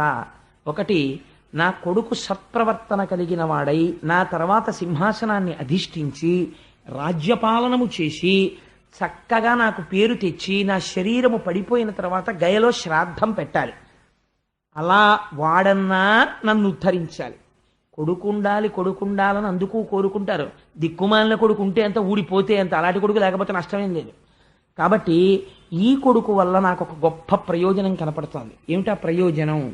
ఎప్పుడో నాకు వైరాగ్యం వస్తుందో రాదో, ఈ భోగాలతో ఇలా మగ్నత పొందుతానో, కానీ వీడు ఈశ్వరుల్లాగా ఇంత దుష్టుడు పుట్టి నాకు, అంటే ఈశ్వరుల్లా అంటే నేను దుష్టుడిని సామ్యం చెప్పానని కాదు, వైరాగ్యం ఇవ్వడంలో, వీడు నా మాట వినడు, నాకు అప్రతిష్ఠ వచ్చేస్తోంది, అన్న బెంగతో ఇలాంటి కొడుకు ఉన్న చోట నాకింత రాజ్యం ఉంటే ఎంత, సింహాసనం ఉంటే ఎంత, రోజు వీడికి చెప్పుకునే కన్నా ఎక్కడికో పోయి ఈశ్వరారాధన చేసుకుని మట్టిలో కలిసిపోతే మంచిది. కాబట్టి ఇంకా నేను ఈ కొడుకు, నా కొడుకు వీడిని చంపలేను. ఎందుచేత అంటే ఉన్నదొక్క నలుసు. వీణ్ణి రేపొద్దున్న రాజుని చేయలేను, యవరాజ్య పట్టాభిషేకం చేసి వానప్రస్థానికి వెళ్ళలేను, ప్రజలకి తీసుకొచ్చి ఒక బందిపోటు దొంగనప్పజెప్పినట్టు అయిపోతుంది. అందుకని వీడికి యవరాజ్యం ఇవ్వలేను. ఇవ్వకుండా ఉందామంటే కుదరదు. ఇంత చిత్తక్షోభ పడే కన్నా మనము విరాగులమై అరణ్యమునకు వెళ్ళిపోదాం అని చెప్పి ఒక రాత్రి వేళ అన్ని భోగములు కలిగినటువంటి అంతఃపురాన్ని, తన భార్యని, తన బిడ్డని విడిచిపెట్టి గురువులకు కూడా చెప్పకుండా తానొక్కడే కాలినడకన నడిచి అరణ్యంలోకి వెళ్ళిపోయాడు. ఇప్పుడు చెప్పండి, దుర్మార్గుడైన కొడుకు జన్మిస్తే ఎంత సన్మార్గుడైన తండ్రి అయినా ఎంత బాధపడ్డాడో ఆలోచించండి. అది అంగరాజు యొక్క పొరపాట, ఎంత మాత్రమూ కాదు. కానీ ధార్మికుడు శిక్షింపబడినాడు. దేని వలన? క్షేత్రము యొక్క జనన కారణమైన బీజమునందున్న దోషము చేత తాను శిక్షింపబడ్డాడు. ఎలా ఉంటాయో చూడండి వివాహాలంటే. ఆయన అడవికి వెళ్ళిపోతే మర్నాడు పొద్దున్న అంతఃపురంలో రాజు కనపడలేదు. కనపడకపోతే అక్కడ ఉన్నటువంటి గురువులు చూశారు, ఋషులు చూశారు, మహర్షులు చూశారు. అరెరే కనపట్టలేదు రాజు, రాజు లేకపోతే రాజ్యం క్షోభిస్తుంది, కాబట్టి మనం ఉత్తర క్షణం రాజుని తీసుకురావాలని చెప్పి అరణ్యాలలోకి వెళ్ళి వెతికారు. ఎక్కడ వెతికినా రాజు కనపడలేదు. తిరిగి వచ్చేశారు. వచ్చేసి ఇప్పుడు ఉన్నవాడెవరు? ఉత్తరాధికారి రాజకుమారుడు వేణుడే కనుక ఏమో చూద్దాం, ఈశ్వరుడి అనుగ్రహం, మనమెందుకు ఆయన కొడుకు రాజు కాకుండా మనం అడ్డుపడాలి? ధర్మం తెలుసున్నవాడు ధర్మంతో ప్రవర్తించాలి. కాబట్టి పట్టాభిషేకం చేద్దాం. మార్పు రాకపోతే అప్పుడు మనం చూద్దాం ఈయన విషయం అని చెప్పి ఆయన తల్లిగారైనటువంటి సునీధతో మాట్లాడి ఈ వేణుడికి పట్టాభిషేకం చేశారు. వేణుడికి పట్టాభిషేకము చేసిన తర్వాత ప్రజల యొక్క పరిస్థితి ఎట్లున్నది అనడానికి పోతన గారు ఒక గొప్ప ఉదాహరణ చెప్పారు. ఒక కర్ర యొక్క కన్నములలో చాలా కాలము నుంచి చీమలు ఆవాసం చేస్తున్నాయి అనుకోండి. ఆ కర్రకి అకస్మాత్తుగా రెండు వైపులా అగ్నిహోత్రం అంటుకుంది అనుకోండి. ఇప్పుడు ఈ చీమలు ఎటువైపు నుంచి పారిపోతాయి? అలా వేణుడు రాజైన తర్వాత ఇటు రాజు వైపు నుంచి బాధ, అటు క్రూరుల వైపు నుంచి బాధ. వీడికి స్నేహితులు వాళ్లే. అందుకని ఇద్దరూ కలిపి ప్రజల్ని నలిపేస్తున్నారు. ఎక్కడ లేని బాధ పడిపోతున్నారు. యజ్ఞయాగాది క్రతువులు లేవు. ఎవరైనా ఎక్కడైనా యజ్ఞం చేసినా యాగం చేసినా వెంటనే వాళ్ళని శిక్ష వేసేవాడు. మీకెవరు రా ఈశ్వరుడు? రాజు ఈశ్వరుడు. కాబట్టి మీరు యజ్ఞం చేస్తే ఎవరి పేరు మీద చెయ్యాలి? నాకు చెయ్యాలి యజ్ఞం. యాగం చేస్తే నాకు చెయ్యాలి. పూజ చేస్తే ఈశ్వర ప్రతిమలు అవి ఏం పనికిరావు. అందరూ కూడా వేణుని యొక్క చిత్రపటాలని ఇంట్లో పెట్టుకోవాలి. ఆయనకే ఆరాధన చెయ్యాలి. ఇదొక వెర్రి. అందుకని చెప్పి నాకే పూజలు చెయ్యండి అని తనకే ఒక పూజా విధానం నిర్మించేసుకుని ఉండుంటాడు. ఇటువంటి బాధ మొదలుపెట్టాడు. ఎక్కడా యజ్ఞయాగాది క్రతువులు లేవు. యజ్ఞయాగాది క్రతువులు లేకపోతే ఏమవుతుంది? మీరు ఆలోచించండి. మీరైనా ఒకటి ఆలోచించండి. నేను ఓ ఉద్యోగం చేస్తున్నాను. ఓ ఉద్యోగం చేస్తే నాకు 12 నెలలు అయ్యేటప్పటికీ సంవత్సరంలో ఏదో కొంత జీతం వస్తుంది. వస్తే నిర్దాక్షిణ్యంగా నాకు జీతం ఇచ్చిన ఆఫీసర్ ఎవరో, ఆ జీతం ఇచ్చిన ఆఫీసర్ గారే ఒక ఆయనతో లెక్క కట్టిస్తారు. ఈ కోటేశ్వరరావుకి ఎంత వచ్చిందా 12 నెలల్లోని? ఇంత వచ్చిందండి ఈయన జీతం. ఈయన ఆదాయపు పన్ను అని ఇంత వచ్చినందుకు ఇంత ట్యాక్స్ కట్టాలి, కోసే ఆయన జీతంలో అంటాడు. అప్పుడు నేను అది కట్టేటప్పుడు సంతోషంగా కట్టేయాలి. ఈశ్వరుడు నాకు ఇన్కమ్ ట్యాక్స్ కట్టగలిగినంత అదృష్టాన్ని ఇచ్చాడనమాట. అదొక క్రెడెన్షియల్ అనుకుని కట్టేయాలంతే. అంతేకాని నేను తిరగబడ్డాను అనుకోండి, నేను ట్యాక్స్ కట్టను. ఆయన ఏం చేస్తాడంటే ఛార్జ్ షీట్ ఇచ్చి ట్యాక్స్ కట్టని వాడు సిటిజన్గా కూడా కాదు, ఉద్యోగంలో ఉండడానికి వీలేదు, తీసేది, ఇన్కమ్ ఉండదు, ట్యాక్స్ కట్టక్కర్లేదు, వెళ్ళిపోయి ఇంటి కట్టాడు. కాబట్టి ఏమవుతుంది? మొత్తానికి మొదటికి మోసం వస్తుంది. యజ్ఞం చెయ్యడం, యాగం చెయ్యడం అంటే ఏమిటో తెలుసా అండి? అందుకే అది ఒక్క మన ధర్మంలోనే ఉంది. అగ్నిహోత్రానికి నీకు ఈ అనుగ్రహం అంతా, ఐశ్వర్యం అంతా ఎక్కడ నుంచి ఏ దేవతల వలన వస్తోందో ఆ దేవతలకి కృతజ్ఞత చెప్పుట. అందుకని మీరు మళ్ళీ హవిస్సు తెచ్చి అగ్నిముఖంగా వాళ్ళకి కృతజ్ఞత చెప్తారు. కృతజ్ఞత చెప్తే దేవతలు సంతోషిస్తారు. సంతోషిస్తే అందరూ సంతోషంగా ఉండేటట్టు లోక కళ్యాణకారకమైనటువంటి ఐశ్వర్యమును కురిపిస్తారు. ఇప్పుడు ఆయన ఏమంటున్నాడు? యజ్ఞయాగాది క్రతువులు చెయ్యవద్దంటున్నాడు. ప్రజల్ని పీడిస్తున్నాడు. ఇప్పుడు కోపం ఎవరికి వచ్చింది? భూదేవికి వచ్చింది. ఎందుకని? ఇక్కడే రహస్యం అండి. ఒక నామం ఒకటి ఉంది, అది శివనామాల్లో ఉంటుంది, విష్ణు సహస్రంలో ఉంటుంది. సర్వ శివస్థాన భూతాధిర్నిధిరవ్యయ. శర్వుడన్న పేరు శ్రీ మహావిష్ణువుకు ఉంది, శర్వుడన్న పేరు పరమశివుడికి ఉంది, శర్వాణి అన్న పేరు పార్వతీదేవికి ఉంది, శ్రీదేవి అన్న పేరు శ్రీ మహావిష్ణువు యొక్క భార్య అయిన లక్ష్మీదేవికి ఉంది. శర్వుడు అంటే చితి రూపమూర్తి, భూమి రూపంలో ఉంటాడు. మీకు ఏ ఐశ్వర్యం కావాలన్నా భూమిలోంచే వస్తుంది. తినడానికి తిండి భూమిలోంచి, మొక్కజొన్న పొత్తు తిండిలోంచి, కాఫీకి కావలసిన కాఫీ గింజలు భూమిలోంచి, పంచదార చెరుకులోంచి, ఓ కారు ఇనుము గనిలోంచి, కారు నడవడానికి పెట్రోలు భూమిలోంచి, ఏది కావాలన్న ఓ బొగ్గు భూమిలోంచి. ఇప్పుడు శర్వుడి నుంచి శర్వాణి వస్తుంది. ఈ ఐశ్వర్యం ఎందుకు ఇవ్వాలి ఈశ్వరుడు? మీరు యజ్ఞయాగాది క్రతువులు చేస్తే సంతసించి ఇవ్వాలి. భూమాత అనుకుంది, వీళ్ళు తమకి తింటున్నారంతే, కృతజ్ఞత లేదు, యజ్ఞయాగాది క్రతువులు లేవు, కాబట్టి నేను ఓషధీ శక్తిని ఉపసంహారం చేస్తున్నాను. ఎంత గొప్ప మాటో చూడండి. ఓషధీ శక్తి అంటే ఏమిటో తెలుసా అండి? మీరు ఒక వడ్డు గింజని పట్టుకెళ్ళి భూమిలో పెడతారు. పెడితే మీరు ఏం నమ్ముతారు? నీరు పోసి నాగలి పట్టి దున్నేసి చక్కగా మెత్తగా భూమి అయిపోయిన తర్వాత అందులో వడ్లు జల్లేస్తే అందులోంచి మొక్కలు వస్తాయి. లేకపోతే ఏదో గోంగూర విత్తనాలు జల్లారు, గోంగూర మొక్కలు వస్తాయి. సపోజ్ గోంగూర రావడం మానేసింది అనుకోండి, మీరు ఏం చేస్తారు? వ్యవసాయాధికారుల్ని తీసుకొచ్చాయా ఏమిటంటే ఇక్కడ ఏం పండట్లేదని అడుగుతారు. అసలు దేశంలో ఎక్కడా పండడం మానేసింది అనుకోండి, విత్తనాలు చల్లినా రావట్లేదు అనుకోండి, అప్పుడు అది ఏదో పెద్ద డిఫార్మిటీ కదండి, ఏదో తేడా వచ్చేసింది. భూమిలోంచి రావట్లేదు. భూమిలోంచి వచ్చాక పురుగులు పడితే ఏం చేయాలో చెప్తారు, లేకపోతే ఒక విత్తనం వేస్తే ఇన్ని ధాన్యం వచ్చేది ఏదో చెప్తారు. అంతేకాని అసలు భూమిలోంచి విత్తనాన్ని మొలకెట్టేట్టు చేసిన వాడు శాస్త్రజ్ఞుడు కాదు, ఈశ్వరుడు. అక్కడ మీ మేధకి పరిమితి ఉన్నది, అక్కడ మీరేం చేయలేరు, అక్కడ మీ శక్తి సరిపోదు. అలా అయితే చావే ఉండదు వైద్యులుండగా. మరి 1,000,000 మంది వైద్యులు కూడి వచ్చినా కానీ మరణమయ్యడి వ్యాధి మాంపలేరు. ఎందుకు ఆగట్లేదు? ఈశ్వరాజ్ఞ ఒకటి ఉంది, లేకపోతే మనుష్యుడు ఆగుతాడేంటి? అలాగే మీరు బయటికి వస్తున్నటువంటి ఫలాన్ని పెంచగలరేమో, లేకపోతే ఒక్క మొక్క వేస్తే ఇన్ని గింజలు వచ్చేది ఇన్ని గింజలు వచ్చేట్టు చేయగలరేమో, కానీ అసలు గింజలోంచి మొక్కొచ్చేటట్టు చెయ్యడం మీ చేతిలో లేదు, ఈశ్వరానుగ్రహ రూపమైన మట్టిలో ఉంది. ఈ అనుగ్రహం నేను ఎందుకు ఇవ్వాలని అడిగింది మట్టి, భూమి. వాడు మళ్ళీ కృతజ్ఞత చెప్పాడా? యజ్ఞం చేశాడా? లేవు, యజ్ఞం లేదు, యాగం లేదు, తనకి తింటున్నాడు, దేవతలకి పెట్టకండి అంటున్నాడు. వీడికి నేను ఎందుకు ఇస్తాను? కాబట్టి ఈ మళ్ళీ పునరుత్పత్తి చేయగలిగిన ఓషధీ శక్తిని ఉపసంహారం చేసేస్తున్నాను. కాబట్టి జల్లుతాడు, మొక్కలు రావు. కాబట్టి ఇప్పుడు పంట ఎక్కడ ఉంటుందండి? లేదు. ఉన్నది ఏం చేస్తాడు? తినేస్తాడు. తినేసిన తర్వాత ఏమవుతుంది? ఆకలి చావులు మొదలైపోతాయి. ఉన్నవెన్నాళ్ళు సరిపోతాయి? ఓషధీ శక్తి భూమికి ఉంటేనే బతుకుతారు. ఇది కారణం. పృథివిని చూస్తే కంచి వెళ్ళి పృథివీలింగానికి అభిషేకం భారతీయులు ఎందుకు చేశారంటే, చేతకాని వాళ్ళై పాలు పట్టుకెళ్ళి పెరుగు పట్టుకెళ్ళి నెయ్యి పట్టుకెళ్ళి శివలింగాల మీద పోయి లేదు, పృథివీ యొక్క శక్తికి నమస్కారం చేశారు. చేసి ఇది ఈశ్వర శక్తి అని వాళ్ళు నమస్కరించారు. అలా దర్శించినది మన ఋషులొక్కరే. అందుచేతనే యజ్ఞయాగాది క్రతువులు వచ్చాయి. ఈ క్రతువులాగితే భూమికి కోపం వచ్చి ఓషధీ శక్తిని ఉపసంహారం చేసింది.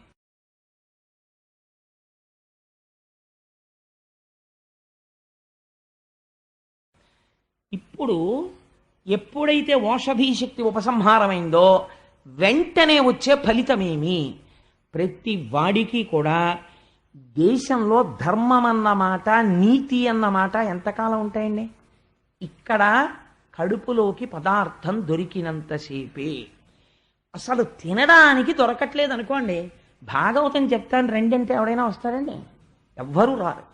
ఏమవుతుందంటే వాడి ఇంట్లో అన్నం ఉందిట, బస్తాడు బియ్యం ఉన్నాయిట, మనం 1,000,000 మందిని చచ్చిపోతున్నాం అని తెలిసింది అనుకోండి, 1,000,000 మంది వెళ్ళి వాడిని చంపేసి బస్తా బియ్యం తెచ్చుకుని ఇందులో బలవంతులు మిగులుతారు, బలహీనులు చచ్చిపోతారు, పీక్కు తినేస్తారు. రాలేదండి? ప్రపంచంలో ఎన్ని దేశాల్లోనో ఇలాంటి పరిస్థితులు వచ్చాయి.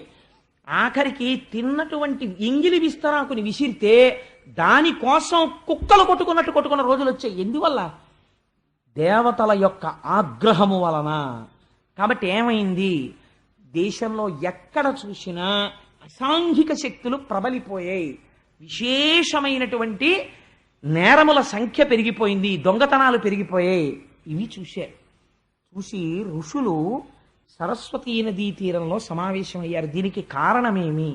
యజ్ఞయాగాది క్రతువులు జరగకుండా రాజు చేస్తున్నాడు. ఏ రాజు యజ్ఞం చెయ్యాలో ఆ రాజే యజ్ఞం మానేశాడు.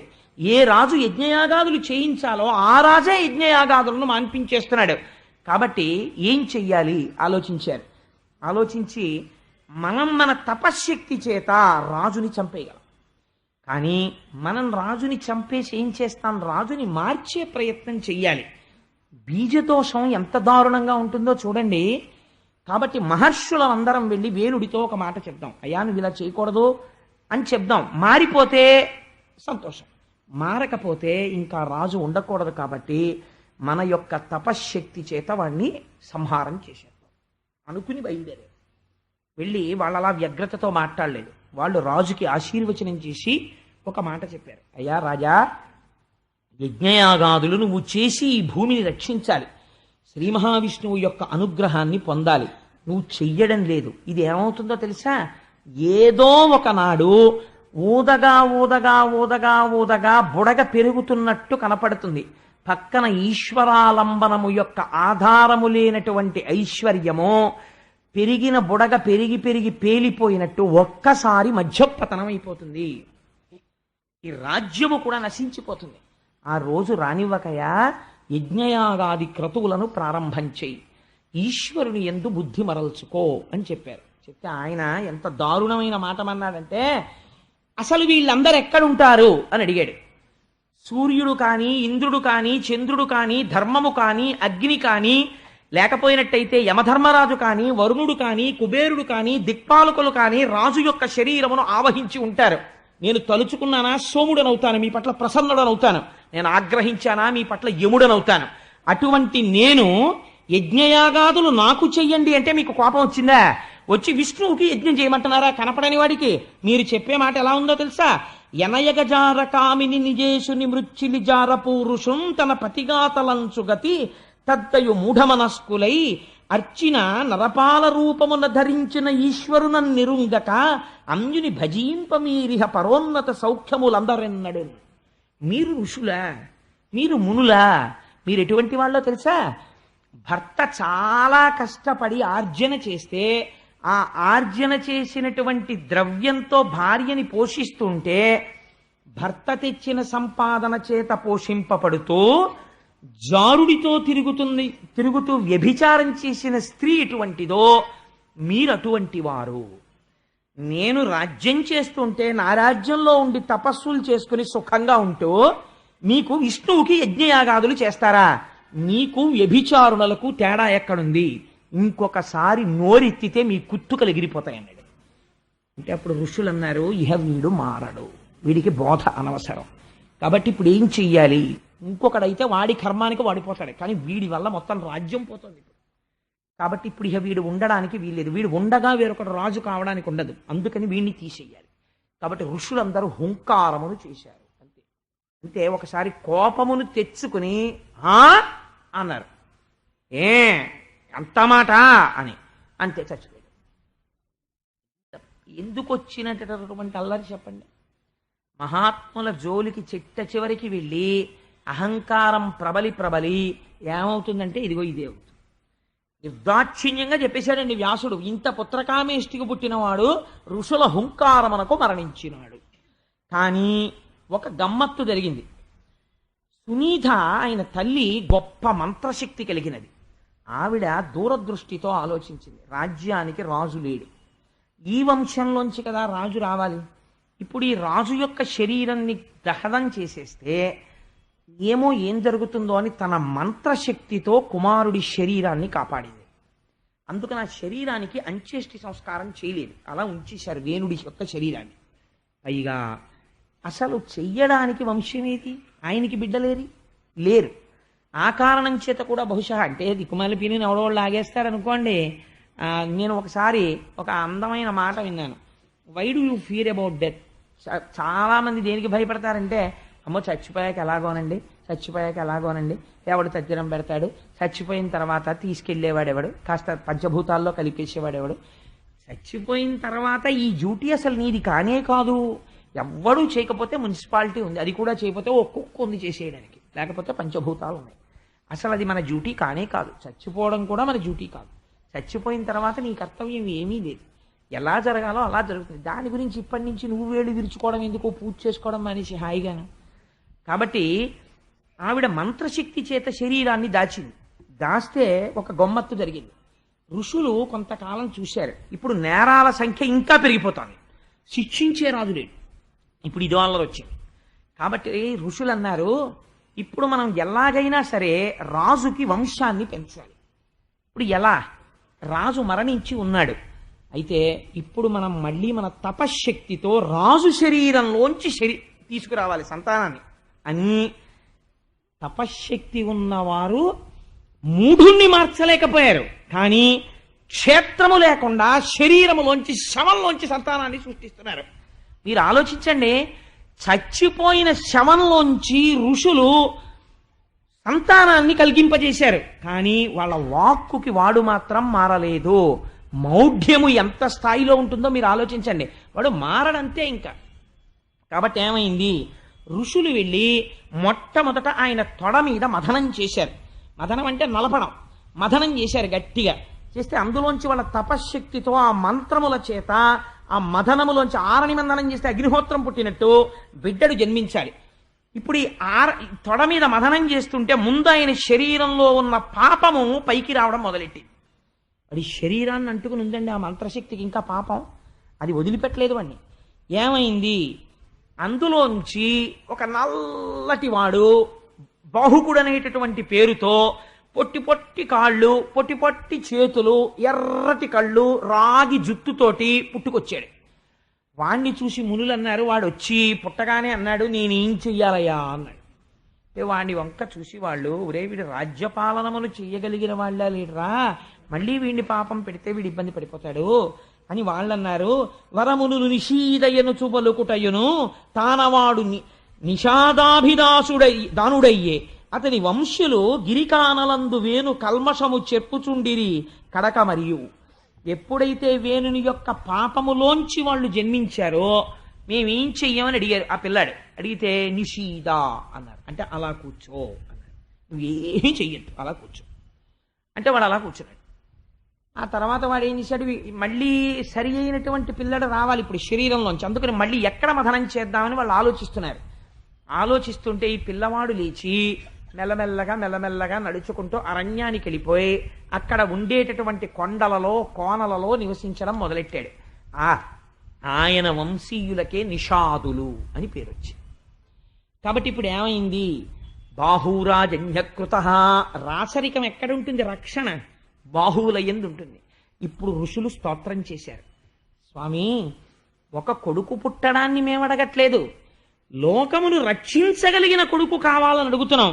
కాబట్టి ఓ శ్రీ మహావిష్ణువా, నువ్వే నీ అంశ చేత, నీ తేజస్సు చేత ఈ బాహువులలోంచి బయటికి రా అని ఇప్పుడు బాహువుల్ని మధించారు. మధిస్తే అందులోంచి ఆశ్చర్యకరంగా ఆ బాహువులని మధిస్తున్నప్పుడు ఒక అందమైనటువంటి పురుషుడు, ఒక అందమైనటువంటి స్త్రీ ఇద్దరు పుట్టారు.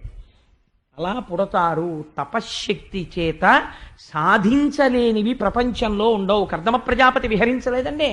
అందుచేత శంకర భగవత్పాదులు కేదార్నాథ్లో అంత హిమాలయ పర్వతాల్లో ఉష్ణగుండాన్ని ఏర్పాటు చేశారు. ఇప్పటికీ మనం వెళ్ళి వేడి నీళ్లలో స్నానం చేయట్లా? మహాత్ములు తపశ్శక్తితో చేయగలరనడానికి నీకేమిటి అబద్ధం? నువ్వు వెళ్ళి వేడి నీళ్లలో స్నానం చేస్తావు? అంత మంచుకొండలో నువ్వు గలిచావా నీళ్లు? ఉష్ణగుండాన్ని ఆయన ఏర్పాటు చేయలేదు. కాబట్టి ఆయన ఏం చేశాడు? ఆ పుట్టినటువంటి వారి యొక్క పాదములలో చూశారు. చూస్తే శంఖరేఖ, పద్మరేఖ, చక్రరేఖ కనపడ్డాయి. ఓహో, మనం ప్రార్థన చేసినట్టు శ్రీమన్నారాయణుడు ఆవిర్భవించాడు. ఆవిడికి నిత్యానపాయని అని పేరు. ఆయనని వదిలి ఉండదు. కాబట్టి ఇప్పుడు ఆయనతో ఎవరొచ్చారు? లక్ష్మియే వచ్చినది. కాబట్టి లక్ష్మీనారాయణులు ఉద్భవించారు. కాబట్టి ఇంకా రాజ్యానికి ఇబ్బంది లేదు. అంటే మహర్షులైనటువంటి వారు ఈశ్వరుణ్ణి నమ్మి చేసిన పని మీద ఈశ్వరుడు అనుగ్రహించాడు.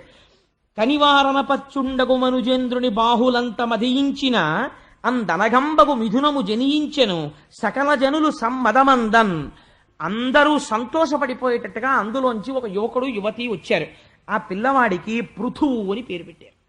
ఆయన వెంటనే యవ్వనాన్ని సంతరించుకున్నాడు. ఆవిడికి అర్చిస్సు అని పేరు పెట్టారు. వాళ్ళిద్దరూ ఆయనే పృథు మహారాజు గారు అయ్యాడు. ఆయన విష్ణువాంశతో ఋషులు మధిస్తే పుట్టినవాడు కనుక ఆయన రాజ్యపాలనం చెయ్యడానికి కావలసిన ఉపకరణములు తమంత తాము గబగబా దిక్పాలకులు పట్టుకొచ్చారు. కుబేరుడు ఆయన కూర్చోడానికి కావలసిన సింహాసనం తెచ్చాడు, వరుణుడు గొడుగు తెచ్చాడు, వాయువు చామరం తెచ్చాడు, ధర్ముడు ఆయన మెడలో వేసుకునేటటువంటి సుగంధమాల తీసుకొచ్చాడు, బ్రహ్మగారు వేదమనబడేటటువంటి కవచాన్ని ఇచ్చారు, సరస్వతీదేవి మెడలో వేసుకునే హారాన్ని ఇచ్చింది, శ్రీ మహావిష్ణువు అంటే పూర్ణాంశతో ఉన్నటువంటి స్వామి శ్రీహరి సుదర్శనాన్ని ఇచ్చాడు, లక్ష్మీదేవి ఐశ్వర్యాన్ని ఇచ్చింది, పరమశివుడు దశచంద్రమనబడేటటువంటి కత్తినిచ్చాడు. ఇప్పుడు ఈ కత్తి పెట్టడానికి వర కావాలి, అందుకని పార్వతీదేవి శతచంద్రమనబడేటటువంటి వరనిచ్చింది, సోముడు గుర్రాన్నిచ్చాడు, త్వష్ట రథాన్నిచ్చాడు, అగ్ని ధనస్సునిచ్చాడు, సూర్యుడు బాణాన్నిచ్చాడు, సముద్రుడు శంఖాన్నిచ్చాడు. స్వామి జన్మించగానే సమస్త దేవతలు తమ శక్తులు ధారపోశారు. ధారపోస్తే ఇక్కడ పొంగిపోయి పృథు మహారాజు గారు పరిపాలన చెయ్యడం కోసమని సింహాసనం మీద కూర్చున్నాడు. కూర్చోగానే వందిమాగదులు స్తోత్రం చేశారు. స్తోత్రం చేసి, అయ్యా నువ్వు అంతవాడివి, మహానుభావ, సాక్షాత్ విష్ణువాంశలో జన్మించిన వాడివి, నువ్వు ఈ లోకమును సుభిక్షంగా పరిపాలిస్తావు, నీ పాదముల యందు పద్మరేఖ హలరేఖ కనపడుతున్నాయి. ఆయన అన్నారు, నేను ఇప్పుడే పుట్టాను, అప్పుడే మీరు నన్ను స్తోత్రం చేస్తారేమిటి? నారాయణుణ్ణి స్తోత్రం చెయ్యండి, నేను ఏదైనా సాధించిన తరువాత నన్ను స్తోత్రం చెయ్యండి అన్నారు. వాళ్ళన్నారు, మేము కేవలం వంది సూతుడు అంటే అదే పనిగా అర్థం ఉన్నా అర్థం లేకపోయినా పొగిడేవాళ్ళం కావు, మేము భూత భవిష్యత్ వర్తమాన కాలములను తెలుసుకుని పొగిడేవాళ్ళం. నిన్ను ఎందుకు పొగుడుతున్నామో తెలుసా? నువ్వు ఈ భూమి పంట పండడం కోసం నీ ధనస్సు యొక్క కొన చేత పర్వతములను పగుల కొట్టి భూమిని అంతటినీ సమతలం చేస్తావు, భూమిని ధేనువుగా మార్చి ఓషధుల్ని పిండుతావు, సనకసనందనాది మహర్షుల చేత జ్ఞానమును బడసి మోక్షాన్ని పొందుతావు, శ్రీహరి దర్శనాన్ని పొందుతావు, భవిష్యత్తు తెలుసు కనుక నిన్ను పొగిడామన్నారు. అప్పుడు వాళ్ళకి బహుమానములనిచ్చి సంతోషించాడు. అంటే రాజు వెనకాతల ఉండేటటువంటి వారు నిష్కారణంగా అదే పనిగా పొగిడేవాళ్ళు కాదండి. వాళ్ళు వంశ చరిత్ర చెప్తుంటారు. ఈ రాజు తప్పు చేయకుండా నీ వంశంలో ఫలానా రాజు ఇలా చేశాడు, ఫలానా రాజు ఇలా చేశాడు అని చెప్తుంటారు. చెప్తుంటే అయ్యో అటువంటి వంశంలో పుట్టాను, నేను తప్పు చేయకూడదని రాజుకి సర్వదా జ్ఞాపకం ఉంటుంది. అటువంటి మహాపురుషులు వాళ్ళు. అందుచేత పృథు మహారాజు గారు సింహాసనం మీద కూర్చోగానే ప్రజలందరూ వచ్చారు. మహానుభావ, ఇన్నాళ్ళు మాకు చెప్పుకోవడానికి ఎవరు దిక్కు లేడు, ఇవాళ నువ్వు మాకు దిక్కు దొరికావు కాబట్టి నీకు చెప్పుకుంటున్నాం. ఆకలితో అన్నమో రామచంద్ర అని అలమటించిపోతున్నాం, మాకు తినడానికి పిడికెడు అన్నం లేదు, ఎందుకంటే ఓషధీ శక్తులన్నీ వెనక్కి వెళ్ళిపోయాయి, మేము ఇవాళ పంట పండిద్దామన్నా పంటలు పండట్లేదు, నువ్వు మమ్మల్ని అనుగ్రహించవలసింది అన్నారు. అంటే పార్వతీదేవి శాకాంబరి అయినట్టు వెంటనే పృథు మహారాజు గారు తన ధనస్సు పట్టుకుని రథం ఎక్కి భూమిని వెంబడించాడు. అసలు ఈ భూమి అన్నది పంట పండుతుందా పండదా, నా యొక్క బాణశక్తి చేత ఈ భూమిని భిన్నం చేస్తానన్నాడు.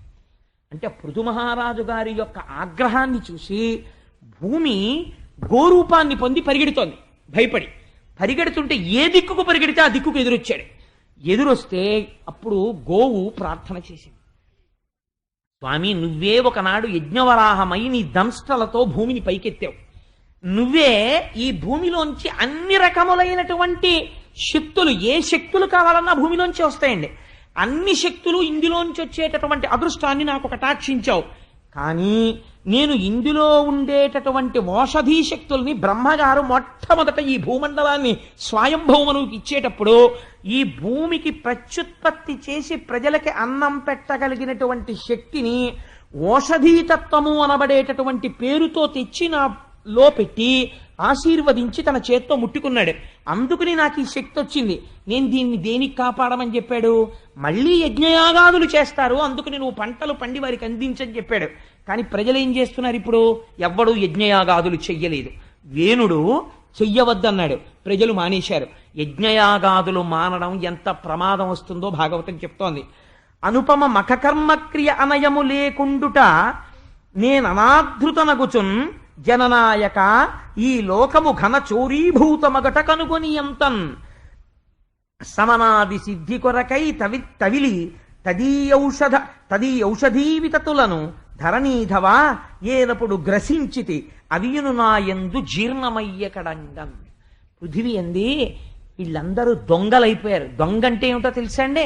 ఒకరికి చెందవలసినది, ఇప్పుడు నేను ఇక్కడ కూర్చుని ఉండగా ఆవిడెవరో ఏదో 2 పళ్ళు అక్కడ పెట్టి కూర్చున్నారనుకోండి, మా ఆవిడ ఇలా ఉంది, అయితే మా చెల్లెలు అక్కడ బ్యాగ్ ఎట్టు కూర్చున్నారనుకోండి, పెట్టుకుంటే నేను కిందకి దిగి అమ్మా మీ బ్యాగ్ చాలా బాగుందమ్మా, హ్యాండ్ బ్యాగ్, నేను ఏదో రోజు కాగితాలు అవి పెట్టుకోవడానికి ఈ బ్యాగ్ నాకు సరిపోతుంది, ఇవ్వగలరా అన్నాను అనుకోండి. అయ్యో అన్నయ్య తీసుకోండి అని ఆవిడ నాకు ఆ బ్యాగ్ ఇచ్చారనుకోండి, నేను తీసుకెడితే కోటేశ్వరారు బ్యాగ్ ఎత్తుకుపోయాడు నా వెంట పడతారా? వెంట పడరు. కానీ నేను ఒకరి వస్తువు అక్కడ పెట్టి ఉంటే వారికి చెప్పకుండా పట్టుకెళ్ళిపోతున్నాను అనుకోండి, దొంగతనమే కదా. ఓషధీ శక్తులను పెట్టినది ఎవరు పెట్టారు? నువ్వు పెట్టలేదు, నేను పెట్టలేదు, ఈశ్వరుడు పెట్టాడు. అందుకే భూమిని దున్నడం అనేటటువంటి దాని దగ్గర నుంచి కూడా యజ్ఞక్రియ కింద భావన చేస్తారు. అందుకే యజ్ఞం చేసేటప్పుడు భూమి దున్నడం అన్నది ఎందుకు వచ్చిందో తెలుసా అండి? ఈశ్వర శక్తి ఏ పృథివీయందు నిర్మాణమైందో ఆ శక్తియే ఈ యజ్ఞమునందు కూడా ఫలితం ఇవ్వాలి, యజ్ఞవేదిగా భూమి అనుగ్రహించి. అందుకుని దున్నుతారు భూమిని. అందుకని నాగలి పట్టి ప్రభు అయినా దున్నవలసిందే. జనక మహారాజు గారు దున్నాడు. సరే, అందుచేత ఏమైంది అంటే ఈ పృథివంది ఇవాళ ప్రజలు దొంగలైపోయారు, యజ్ఞయాగములు చెయ్యడం లేదు. వాళ్ళు దొంగలైపోతే ఎవరికి కృతజ్ఞత చెప్పి తినాలో, ఎవరికి చెప్పి తినాలో, ఎవరి వస్తువు తింటున్నారో వారికి చెప్పకుండా తింటున్నారు. దొంగతనం కదా. అందుకని నేను దాచేశాను. ఎవరి వస్తువు వాళ్ళు దాచుకోరండి. దొంగతనం పక్క ఫ్లాట్లో దొంగలు పడ్డారనుకోండి, రాత్రి చెప్పుల స్టాండ్ కూడా ఇంట్లో పెట్టి తాళం వేస్తాం. కాబట్టి ఏమవుతుంది, నేను నా ఓషధీ శక్తుల్ని గ్రసించానంటే అమ్మో వీళ్ళకి దొరకకుండా దాచేద్దామని నోట్లో పడేసుకుని గబుకుని మింగించింది అంతే. గ్రసించడం అంటే నవిలి మింగడం కాదు. మహాగ్లాస అని లలితా సహస్రంలో అమ్మవారికి పేరు. చిన్న కిస్మిస్ పిండి నోట్లో వేసుకుని ఎలా ఉందో రుచి చెప్పండి అందనుకోండి, ఇలా నోట్లో వేసుకుని ఏమన్నా ఎలా ఉంది అంటే ఏమిటి ఎలా అంటే గడుక్కుని మింగేయడం. అందుకని ఆవిడేం చేసింది, ఈ దుర్మార్గులకి దొరకకూడదని గ్రసించేసాను, మింగిశాను. అదేమైంది, ఆ ఓషధీ శక్తి లోపలికి వెళ్ళి జీర్ణం అయిపోయింది. ఇప్పుడు లేదు. కానీ నాకో లక్షణం ఉంది, నేను గోరూపంలో తిరుగుతాను. కాబట్టి జీర్ణమైన శక్తి మళ్ళీ ఏ రూపంలో బయటికి వస్తుంది? పాల రూపంలో వస్తుంది. నేను పాల రూపంలో ఇప్పుడు మళ్ళీ ఈ శక్తులన్నీ మీకు ఇవ్వాలి. కానీ అలా ఇవ్వాలంటే ఆవు ఎప్పుడు ఇస్తుంది? ఆవు దగ్గరికి తీసుకెళ్ళి ఆవు పొదుగు దగ్గర మీ ఫిక్స్డ్ డిపాజిట్ రిసీట్ ఎట్టారనుకోండి, ఓ ఆవా నాకు ₹1,00,00,000 ఉన్నాయే, ఎవరు చూడకుండా ఓసారి నీ పితుకులకి తగిలిస్తున్నాను పాలు వదిలే అన్నారనుకోండి, కాలు ఎట్టి తంతుంది. ఈ ₹1,00,00,000 అడగ కావాలి. లేకపోతే ఒక ఆవు దగ్గరికి వెళ్ళి మీ పీజీ సర్టిఫికెటో డాక్టరేటో తీసుకెళ్ళి చూపించారనుకోండి, తినేస్తుంది. అందుకని తప్ప అది పాలు వదలదు. పాలు ఎప్పుడు వదులుతుంది? తనకి ప్రీతిపాత్రమైనటువంటి దూడ కనబడితే పాలు వదిలేస్తుంది. నేను నిన్న మా ఇంట్లో నిద్రపోతున్న మా ఆవిడ్ని కూడా లేపేశాను ఈ సంఘటనకి. నేను ఏదో పనిలో ఉన్నాను, అంబే అంబే అని ఒక ఆవు దూడ అరుస్తోంది. ఒక 4 మాటలు విన్నాను, 5 మాటలు విన్నాను, మనసు సంక్షుభితం అయిపోయింది. ఎందుకు అరుస్తోంది ఆవు దూడిలాగా? ఏదో కారణం ఉండాలే. పోనీ కనీసం 4-5 అరటిపళ్ళు పట్టుకెళ్ళి పెడదాం, ఏం ఆపద వచ్చిందో పాపం అని అరటిపళ్ళు పట్టుకుని అసలు ఈ ఆవు దూడ ఎటుంది చూద్దామని గ్రిల్లో నిలబడి చూస్తున్నాను. అది కనపడింది మా అపార్ట్మెంట్ కిందకి దిగుదాం అనుకున్నా, తోగెత్తి పారిపోయి చిత్రం ఏంటంటే 4 రోడ్ల కూడల దగ్గరికి వెళ్ళడం, అంబా అరుస్తూ ఉండడం, చూస్తూ ఉండడం, మళ్ళీ పరిగెడుతూ ఉండడం. ఇది ఇలా అరుస్తుంటే ఎక్కడ చూసిందోనండి ఆవు, ఎక్కడ వినపడిందో అంబా అని అరుచుకుంటూ అదొచ్చింది. ఆ ఆవు రెస్పాండ్ అవ్వడంలో దీనిలో అంబా అని ఇదంటోంది. అది అంబా అంటే ఇక్కడున్నాను నేను. ఆ ధ్వని విని ఓహో ఈశ్వరా, సమస్త జీవుల యందు తల్లి బిడ్డల రూపంలో ఇంత ఆర్తిగా ఉన్నావా అమ్మా లలితాపరా భట్టారిక అని, హుసేన్ నీకు ఒక దివ్యమైన స్వరూపం చూపిస్తాను. లలితాపరా భట్టారిక సింహాసనస్థయ్యి దర్శనమిస్తోంది. రా లేచి చూడు, ఆవు కోసం దూడ పరిగెత్తడం, దూడ కోసం ఆవు పరిగెత్తడం. అలా సందులోకి పోయింది ఆ దూడ. అంబా అందంతే ఇది. అది అట్నుంచి పరిగెత్తుకొచ్చేసింది. వచ్చేస్తే ఇది రాగానే, అది దూడ పెద్దదండి, ఆవు పొదుగులోకి వెళ్ళిపోయి ఇలా ఇలా గుద్దేసి పాలు తాగేస్తుంటే ఈ ఆవు సంతోషంతో నాలుకెట్టి దాన్ని ఇలా ఇలా నాకేస్తోంది. నాకు ఆహాహా అమ్మా జగదంబా, నీ కారుణ్యం ఏమిటో ఒకసారి చూపించావా అమ్మా? రేపు పృథు మహారాజు వృత్తాంతం చెప్తావు కదరా, నీకోసారి చూపిద్దాము. దూడ కనబడితే వదలడం అంటే ఏమిటో, ఆవు పిచ్చాడా, లేకపోతే నువ్వేం చెప్పగలవు, రేపొద్దున్న గోవుగా విడిచిపెట్టడం అంటే ఏమిటో అని నాకు దర్శనం ఇస్తున్నావా అమ్మా అని సంతోషపడి నా భార్యని పిలిచి అంత దూరం వెళ్ళి ఆవుకి ఎలా పెట్టడమే అన్నాను. వెళ్ళేపోయే ఆవు దూడ పెట్టనే లేదనుకోండి, అవి అలాగే టేబుల్ మీద ఉన్నాయి ఇవాళ పొద్దున్న కూడా. సరే, నేను ఇంతకీ ఈ మాట ఎందుకు చెప్పానంటే, దేనికి ఇస్తుందండి? దానికి ఎవరి పట్ల వాత్సల్యమో దానికి దూడ అని పేరు. ఇతపూర్వము ఈ భూమిని తల్లిలా ఆరాధించినటువంటి వాళ్ళు ఎవరున్నారో వాళ్ళొచ్చి ఏ కోరిక కోరితే ఇప్పుడు ఆ కోరికని భూమి వాళ్ళకి ఇచ్చేస్తుంది. అందుకే ఏ పని చేసినా భూమి పూజ చేసి మొదలెట్టారు తప్ప సైన్స్ అండ్ టెక్నాలజికల్ అడ్వాన్స్మెంట్ అన్న పేరుతో భూమి జోలికి వెళ్ళడం ఈ దేశానికి తెలియదు. ఆ పేరుతో మీరు భూమి దగ్గరికి వెళ్ళారనుకోండి, there can be a slip between cup and lip. ఈశ్వరుడు ఉపద్రవ రూపంలో వచ్చి తీసుకెళ్ళిపోతాడు. మళ్ళీ తీరా కోతకొచ్చినది నీటిలో కలిసిపోతుంది. ఎందువల్ల? పుడమి పట్ల నీకు ఆరాధనాభావము కన్నా నీ దిక్కుమాలిన మేధాశక్తితో నువ్వేదో చేయగలను అనుకున్నావు. ఏది ఇప్పుడు ఆపరా చూస్తానని ఒక పెద్ద తుఫాను వస్తుంది. ఏమిటి చేస్తాడు వీడు? ఏమీ చేయలేడు. పంట నష్టాన్ని తర్వాత అంచనా వేస్తాడంతే. కాబట్టి ఈ పిచ్చ పిచ్చ పనులు చేయకు. భాగవతం నేర్పుతోంది. ఎవరు భూమి పట్ల నమస్కారము చేసిన మహాపురుషులున్నారో వాళ్ళని చూస్తే భూమి పరవశించిపోతుంది. తల్లి అయి కాపాడుకుంటుంది. అందుకే లేవగానే భూమికి నమస్కారం చేసి లేవాలి పిల్లలు. తల్లిదండ్రులు ప్రయత్నపూర్వకంగా పిల్లలకు ఒక విషయం నేర్పుకోవాలండి. ఏ నక్షత్రంలో పిల్లలు పుట్టినా ప్రతి నక్షత్రానికి గండకాలం ఉంటుంది. గండకాలంలో పిల్లలకి ఎటువైపు నుంచైనా ఆపద రావచ్చు, మీరు చెప్పలేరు. పిల్లలు ఆటోలో పెడుతుండగా రావచ్చు, రిక్షాలో పెడుతుండగా రావచ్చు, సైకిల్ మీద పెడుతుండగా రావచ్చు, స్కూల్లో ఉండగా రావచ్చు. మీరు ఎలా రక్షిస్తారు? అమ్మ రక్షించాలి గోవు.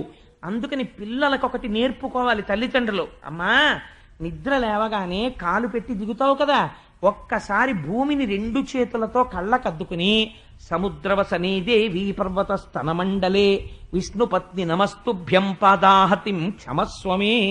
అమ్మ, నువ్వు మా అమ్మవమ్మా, కాలుతో తన్నాను, నాకు ఇంతకన్నా దిక్కులేదు, అమ్మ నన్ను రక్షించు అని అడిగితే అమ్మగా రక్షణ చేస్తుంది తన దూడ చేసుకుని. కాబట్టి ఆవంది అది జీర్ణమైపోయి పాలైపోయాయి ఇప్పుడు నాలో.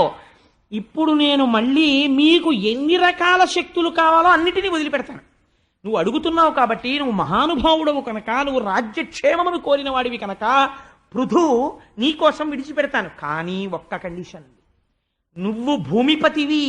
పృథు మహారాజు గారు వచ్చి దూడగా నించుంటానంటే కుదరదు. ఎందుకని? ఆయన భూమిపతి రాజు. అందుకని ఇప్పుడు దూడ రూపంలో ఎవరైనా రాగలరా? వచ్చి నిలబడితే అప్పుడు నేనేం చేస్తానో తెలుసా? నేను విడిచిపెడతాను, పాలగా మళ్ళీ ఔషధీ శక్తులను వదులుతాను. అప్పుడు మళ్ళీ పంటలు పండుతాయి. ఎవరిని తీసుకొస్తావు దూడగా అంటే ఆయన అన్నాడు, చాలా సంతోషం అమ్మా ఇప్పుడు నువ్వు చెప్పిన మాటకి, లేకపోతే నిన్ను నువ్వులు గింజలంత నరికవతల పారేసి నా శక్తితో, నా యోగ శక్తితో భూమిని నిలబెట్టాలనుకున్నాను. నువ్వు మళ్ళీ అనుగ్రహిస్తానన్నావు, తల్లి నీకు నమస్కారం. అందుకని నీకు దూడగా స్వయంభోమనువుని తీసుకొస్తానన్నాడు. ఆయన భూమిని ఎంత గొప్పగా పరిపాలించినవాడో. స్వయంభౌమనువు పేరు వినగానే ఆవిడంది, షహబాష్, ఆయన్ని దూడగా రమ్మనంది. స్వయంభౌమనువు దూడగా వచ్చి ఆ శిరములను ఒక్కసారి కదిపాడు. భూమి యొక్క గోస్వరూపమైన శిరములను కదిపాడు. ఇప్పుడు ఎలా రావాలి మళ్ళీ ఆ ఔషధీ శక్తి భూమికి? మళ్ళీ ఒక్కసారి లోపల ప్రేమ కలిగి ఆ శిరములలోంచి పాలు కారిపోయి ఇప్పుడు పితకగలిగిన వాడు ఉండాలి. ఇప్పుడు ఈ ఔషధీ శక్తిని ఎవరు పితకాలి? మనువును దూడజేసి గరిమన్ నిజపాండి తలంబులీల దోహనముగ చేసి అందు సకలౌషధులం పితికెన్ క్రమంబునంతనరగ తద్దిధంబునను తత్పృథువత్సలయైన భూమి ఎందనయము వారు వారును ప్రియంబగు కోర్కెలు పొందిరున్నతిన్. ఎవరు పితకడం కోసమని ఆవుని పిలిచాడో వాడే పితకాలి. అందుకని పృథు మహారాజు గారు వెళ్ళి దాని పొదుగు దగ్గర కూర్చున్నాడు. ఇప్పుడు ఈ ఔషధీ శక్తుల్ని తట్టుకోగలిగినటువంటి పాత్ర కావాలి. అటువంటి పాత్ర సృష్టిలో ఎక్కడుంటుంది? తన చేతిని పాత్రగా చేసి తన చేతితో పాలు పితికాడు. పితికి ఈ పాలు చల్లాడు. అంతే, వెంటనే పంటలు పండి అందరికీ ఆకళ్ళు తీరిపోయి భూమి సస్యశ్యామలమైంది. ఇప్పుడు ఆకలి ఎక్కువ, సస్యస్య పండేటటువంటి భూమి తక్కువ. భూమిని పెంచలేరు.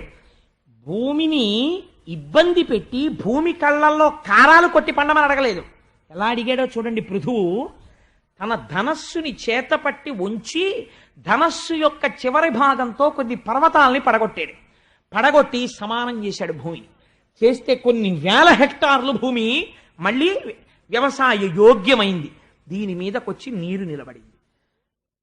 విశేషమైన పంటలు పండాయి. పృథివిలో ఉన్నటువంటి వాళ్ళందరూ చాలా సంతోషించారు.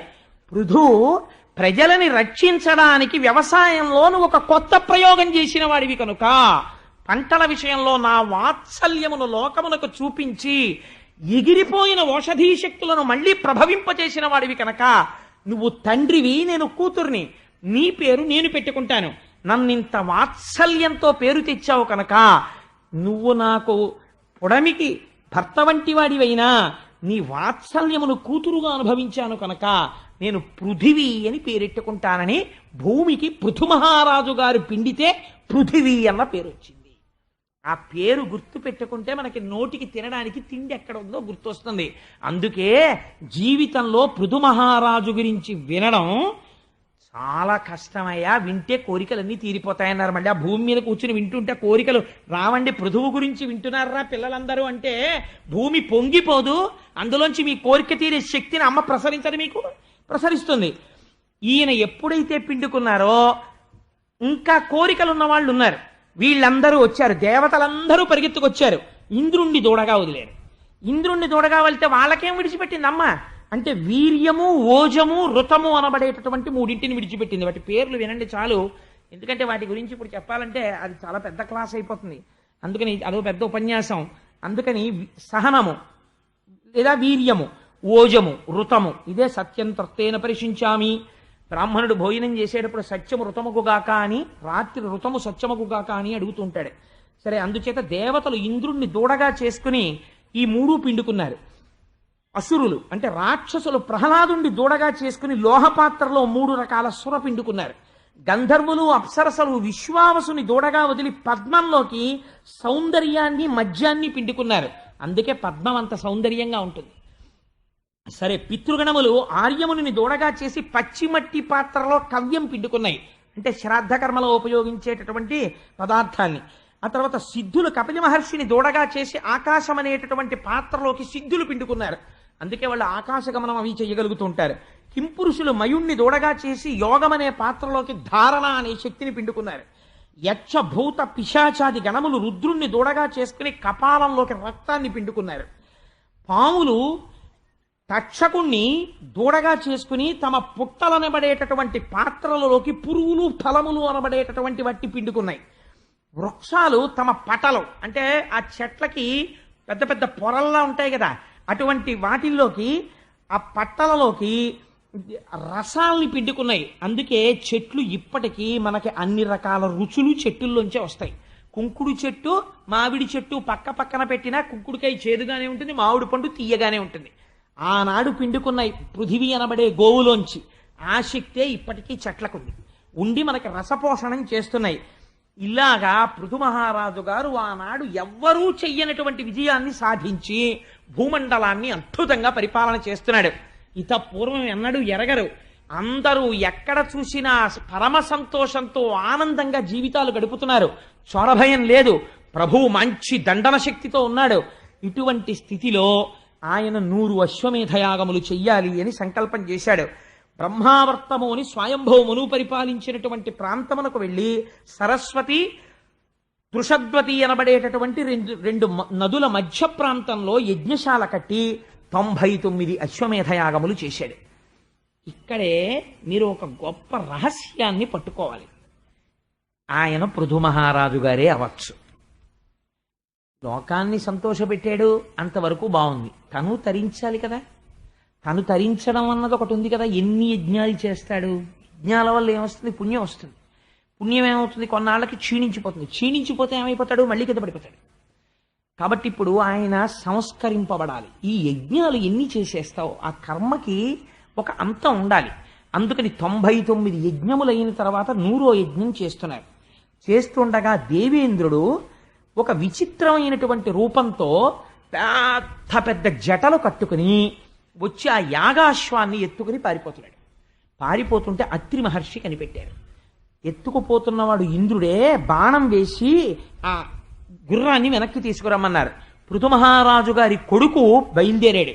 కానీ జటలు కట్టుకుని ఋషివేషధారిలో ఉన్నవాడి మీద బాణం వేయడానికి అనుమానపడ్డాడు. పొరపాటున బాణం వదిలితే ప్రమాదం జరుగుతుందని అత్రి చెప్పారు.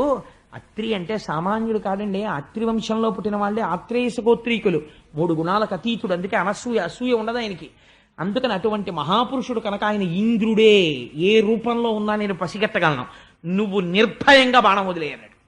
ఎంత ధైర్యం ఉండాలంటే ఆ మాట చెప్పడానికి, వంశం ఎగిరిపోతుంది తప్పైతే. బాణం వదలడానికి పృథుకుమారుడు సిద్ధపడ్డాడు. ఇంద్రుడు భయపడిపోయి ఆ రూపాన్ని, ఆ అశ్వాన్ని విడిచిపెట్టి పారిపోయాడు. ఆ గుర్రాన్ని తీసుకుని వెనక్కి వచ్చేసాడు. ఇంద్రుడు అపహరించిన గుర్రాన్ని మళ్ళీ వెనక్కి తెచ్చాడు కాబట్టి ఆ పిల్లవాడికి విజితాశ్వుడు, గుర్రాన్ని గెలిచి వెనక్కి తెచ్చిన వాడని పేరు పెట్టారు. మళ్ళీ యజ్ఞం జరుగుతోంది. ఒకరోజు యజ్ఞం జరుగుతుంటే ఇంద్రుడు తన శక్తితో చీకట్లు కమ్మెట్టి చేసేశాడు. ఆ గాఢాంధకారంలో ఉండగా మళ్ళీ యాగాశ్వాన్ని అపహరించి వెళ్ళిపోతున్నాడు. వెళ్ళిపోతుంటే ఈసారి మళ్ళీ అత్రి కనిపెట్టారు. ఆ వెళ్ళిపోవడం ఈసారి ఎలా వెళ్ళిపోతున్నాడు, ఖట్వాంగం పట్టుకుని వెళ్ళిపోతున్నాడు. అంటే ఒక ఎముక చేత్తో పట్టుకుని దాని మీద పుర్రె బోర్లించి పట్టుకుని వెళ్ళిపోతున్నాడు. వెళ్ళిపోతుంటే అటువంటి వాడు సాధారణంగా మాంత్రిక శక్తులు కలిగినటువంటి వాడై కొంత సాధన చేసిన వాడు అవుతాడు, లేదా బ్రహ్మహత్యాపాత విముక్తి కోసమని వెడుతున్న సాధు పురుషుడు కూడా అలా పట్టుకుంటుంటాడు. అందుకని అలా వెడుతున్నాడు కాబట్టి ఇతన్ని వధించాలా వధించవద్దా అని అనుమానపడుతున్నాడు పృథుకుమారుడు. ఏమీ బెంగ పెట్టుకోక్కర్లేదు, ఇంద్రుడే వేసేయి బాణం అన్నాడు. మళ్ళీ బాణం తీశాడు. ఇంద్రుడు ఈసారి కూడా పగబట్టాడు, బాణం వేసేస్తున్నాడు. ఆ రూపాన్ని అక్కడ వదిలి గుర్రాన్ని వదిలి పారిపోయాడు. గుర్రాన్ని తెచ్చేశాడు, కానీ ఆ వదిలిపెట్టబడినటువంటి రూపమునకు పాఖండ రూపము అని పేరు. అది పాఖండము అంటే పాపఖండము, అందులోంచి పాషండులు పుట్టారు. అంటే వాళ్ళు పైకి చూడ్డానికి వేదమును అంగీకరించి యజ్ఞయాగాది క్రతువులను చేసే వాళ్ళల్లా కనపడతారు, కానీ వాళ్ళు వేద విరుద్ధమైన మార్గములో ప్రయాణిస్తుంటారు. వాళ్ళ వల్ల ధర్మం గతి తప్పిపోతుంది. అత్యంత ప్రమాదకరమైన రీతితో కూడిన నడుబడితో ఉంటారు. కానీ మాటలు మాత్రం చాలా ఆకర్షణీయంగా మాట్లాడి అవతల వాళ్ళని బుట్టలో వేసేస్తారు. ఇక్కడికి వచ్చేటప్పటికి 2 మాటలు యాగాశ్వాన్ని అపహరించాడన్న కోపంతో పృథుమహారాజు గారు యజ్ఞం పాడైపోతే పాడైపోయిందని లేచి నిలబడి ధనస్సు పట్టుకుని బాణాన్ని సంధించి ఇంద్రుడి మీదకు వదిలేస్తున్నాడు. వదిలేస్తుంటే ఋషులు అన్నారు, నువ్వెందుకు యజమానివి బాణం వదలడం, నువ్వు చేస్తున్న 100వ యజ్ఞం పాడు చేశాడు కనుక ఇంద్రుణ్ణి ఈ హోమంలో పారేస్తాం, మేము మా మంత్రశక్తితో పిలుస్తున్నాం, ఇంద్రుణ్ణి హోమంలో పడిపోమన్నారు. ఇప్పుడు ఛాత్రశక్తి తపశ్శక్తి 2 కలిసిపోయి ఇంద్రుడి మీద. ఇప్పుడు ఆయన రక్షింపబడాలి. ఎవడు రక్షిస్తాడండి? చతుర్ముఖ బ్రహ్మగారు పరిగెత్తుకొచ్చి అన్నారు, రే మీరిద్దరూ పొరపాటు పడ్డారా, మీకింత తపశ్శక్తి ఉన్నది ఇంద్రుడిని అగ్నిహోత్రంలో బారేయడానికే, పృథువు నీకింత గొప్ప క్షాత్రశక్తి ఉన్నది ఇంద్రుడిని బాణం వేసి కొట్టేయడానికే, మీరిద్దరూ చేసింది పొరపాటే అన్నారు. ఆశ్చర్యకరంగా సభలోకి పూర్ణాంశతో శ్రీ మహావిష్ణువు వచ్చారు. వస్తే పృథువు స్తోత్రం చేసి నమస్కరించాడు. గరుడ వాహనం దిగారండి. గరుడ వాహనం మీద కూర్చుని దిగితే ఆయన అన్నారు, ఇది మీరు చాలా జాగ్రత్తగా వినాలండి ఈ విషయాన్ని, ఇది పెద్ద మలుపు పృథు మహారాజు గారి జీవితంలో. ఆయన అన్నారు, పృథు, ఇప్పటికి నువ్వు 99 అశ్వమేధాలు చేశావు, ఇంకొకటి చేస్తావు, ఏమవుతుంది? అంకె పెరుగుతుంది. 100 చేశావు. 100 చేయడానికి 99 చేయడానికి ఏమైనా తేడా ఉందా? ఈ కర్మకి అంతం ఏమైనా ఉంటుందా? ఇలా జరిగిపోతుంటుంది. 99 అశ్వమేధయాగములు చేసి నువ్వేం తెలుసుకున్నావు? నీకేమీ తెలియలేదు. ఎందుకని? ఇంద్రుడు అడ్డొచ్చాడు కాబట్టి ఆయన్ని చంపవతల పారేస్తానంటున్నావు. అంటే నీకు దేహాత్మాభిమానం ఉండిపోయింది. నీ కొరకు నువ్వు చేసే పని ఒకటి ఉన్నది, దానికి అడ్డొచ్చిన వాడు నావాడు కాడు, వాణ్ణి చంపేద్దాం. ఇలా చేసిన కర్మలు, ఎన్ని కర్మలు చేస్తే అంతఃశుద్ధి ఏర్పడినట్టు? ఎన్ని అశ్వమేధాలు యాగాలు చేసి ఫలితం ఏమిటి? దేహాత్మాభిమానాన్ని గెలవాలి మనిషి. కర్మ దేని కొరకు అంటే లోపల యోగ్యతా సిద్ధిని పొంది ఈశ్వరుణ్ణి ప్రతిష్ఠ చెయ్యాలి. నువ్విప్పుడు ఇంద్రుడు యాగాశ్వాన్ని అపహరించి 100వ యజ్ఞము జరగకుండా చెయ్యడంలో ఏ ఈశ్వరాజ్ఞ ఉన్నదో అని నమస్కరించి విడిచిపెట్టి ఉంటే నువ్వు బ్రహ్మజ్ఞాని అయిపోదు. ఇంద్రుడి మీద బాణం వెయ్యడంలో దేహాత్మాభిమానంతో కిందకి జారిపోయావు. ఎందుకు 99 అశ్వమేధయాగాలు? అందుకని నాయన, ఇంద్రుడి పట్ల క్రోధం పెంచుకోవడం కాదు, అతడు ఎందుకు చేశాడో నువ్వు గుర్తించావా? నీ ఎందు జ్ఞానము కలగాలని ఇది జరిగింది తప్ప ఇంద్రుడు అమర్యాదగా ప్రవర్తించలేదు, పైకి దోషంలా కనపడుతోంది. అందుకని ఇంద్రుడితో స్నేహం చెయ్యి. నువ్వు చేయవలసింది ఇంద్రుడి మీద కాదు బాణం వేయవలసింది, నీకు బోధ చెయ్యడం కోసం ఇంద్రుడు విడిచిపెట్టినటువంటి రూపము. అప్పుడే పాషండులు పుట్టి పాషండ మత వ్యాప్తి చేసేస్తున్నారు. అప్పుడే కొన్ని వేల మంది పాషండులు అయిపోతున్నారు. ఆ మాటలు విని సంతోషపడిపోయి నువ్వు ఇప్పుడు ఈ పాషండ మతాన్ని నాశనం చేయి నీ బాణం పట్టుకుని అంటే గబగబా ఇంద్రుడితో స్నేహం చేశాడంటే వైదికమైన ధర్మ ప్రచారము మెల్లగా జరుగుతుంది సత్యం కాబట్టి. అసత్య ప్రచారం చాలా తొందరగా జరిగిపోతుంది, ఎందుకంటే అది అసత్యం చాలా ఆకర్షణీయంగా ఉంటుంది కాబట్టి. కాబట్టి ఏమైంది, పాషండుల మీదకి బాణం వేయవలసి వచ్చింది.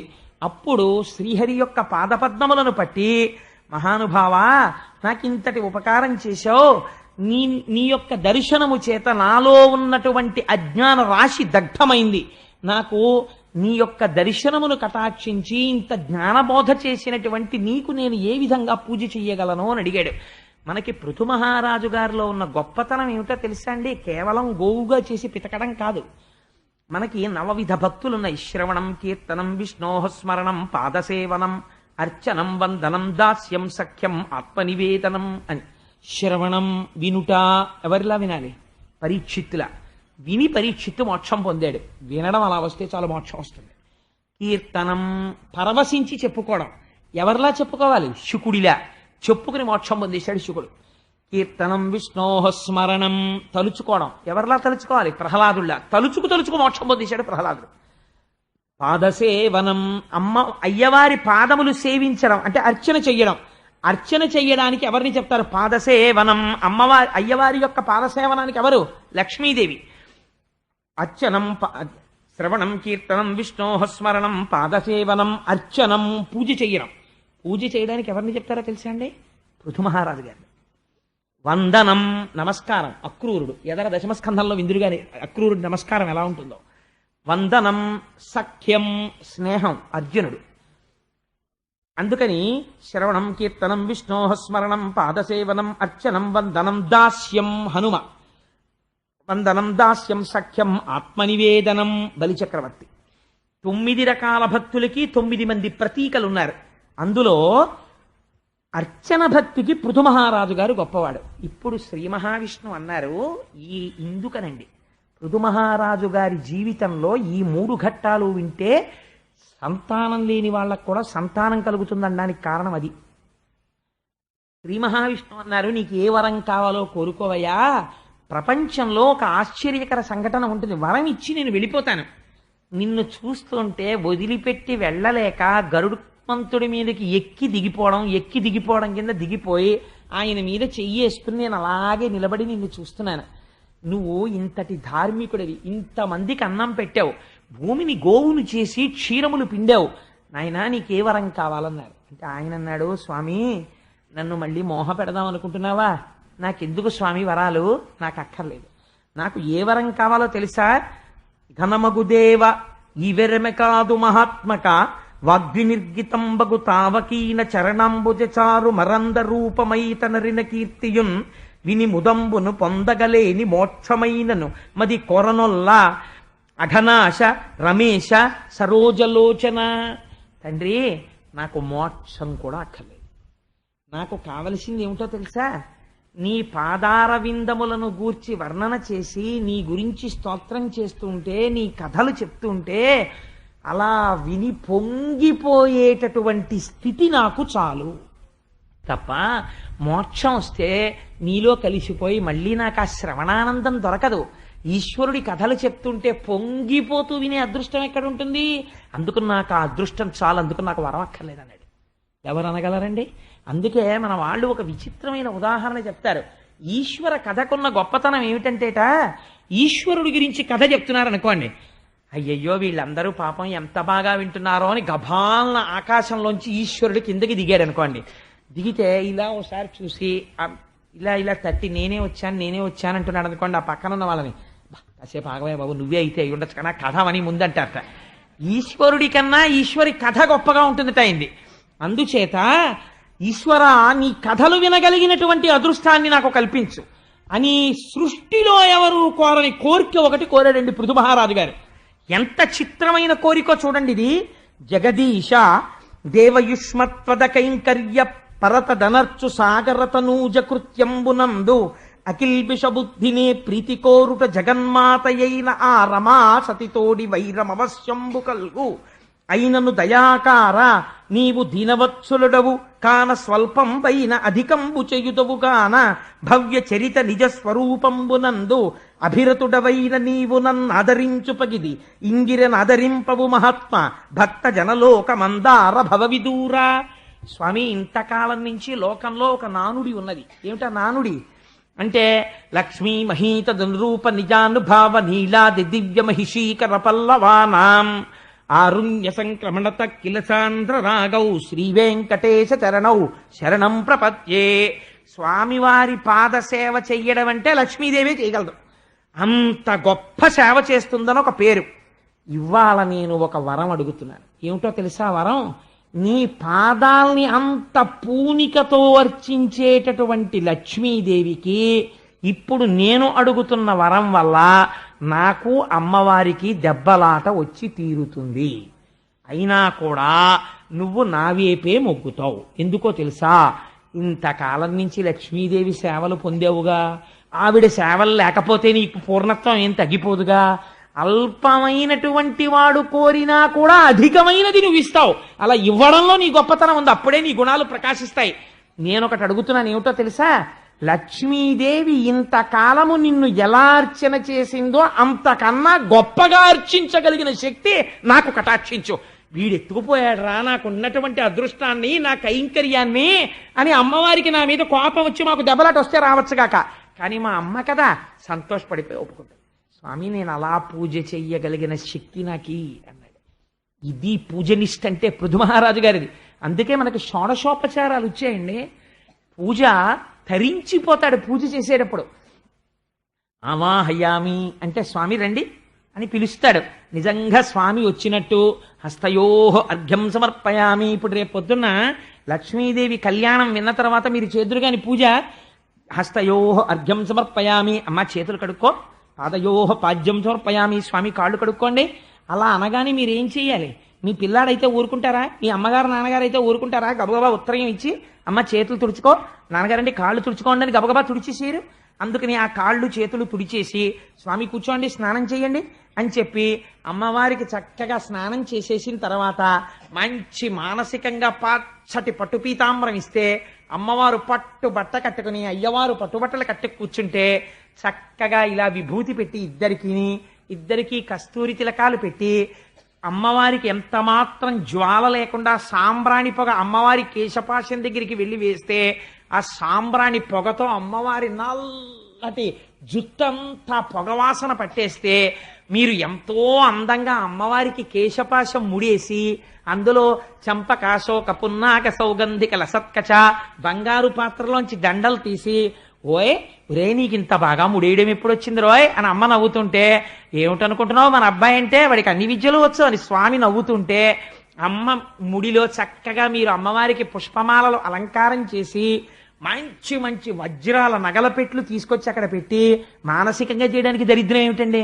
సర్వాభరణాన్ సమర్పయామి. ఒక్కసారి ఆగి నిన్న పెట్టిన నగలు ఇవాళ లేవు. ఎన్ని నగలో మీరు తీసి అమ్మవారి చెవులకు పెట్టి ఆ చెవుల యొక్క ఆ కింద దుద్దు కనపడుతుంది. అమ్మవారి చెవికి ఆ దుద్దు పెట్టి పుష్యరాగాలతో ఉన్నది ఇలా శీల తిప్పుతుంటే మెత్తటి అమ్మవారి చెవి ముట్టుకున్నట్టు, అమ్మ మెడలో హారాలు వేసినట్టు, ఆవిడ మెడలో చక్క మల్లెపూల దండలు జాజి దండలు వేసినట్టు, అయ్య మెడలో మందారమాలలు వేసినట్టు, అప్పుడు సర్వాభరణాన్ సమర్పయామి. ఎంతసేపు మీరు ఎంతసేపు రమించగలిగితే అంతసేపు.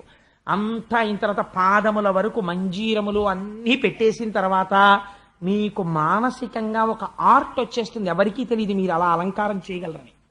అలా మీరు అలంకారం చేసేయగలరు, ఎందుకంటే అంగాంగములు మీకు తెలుసు.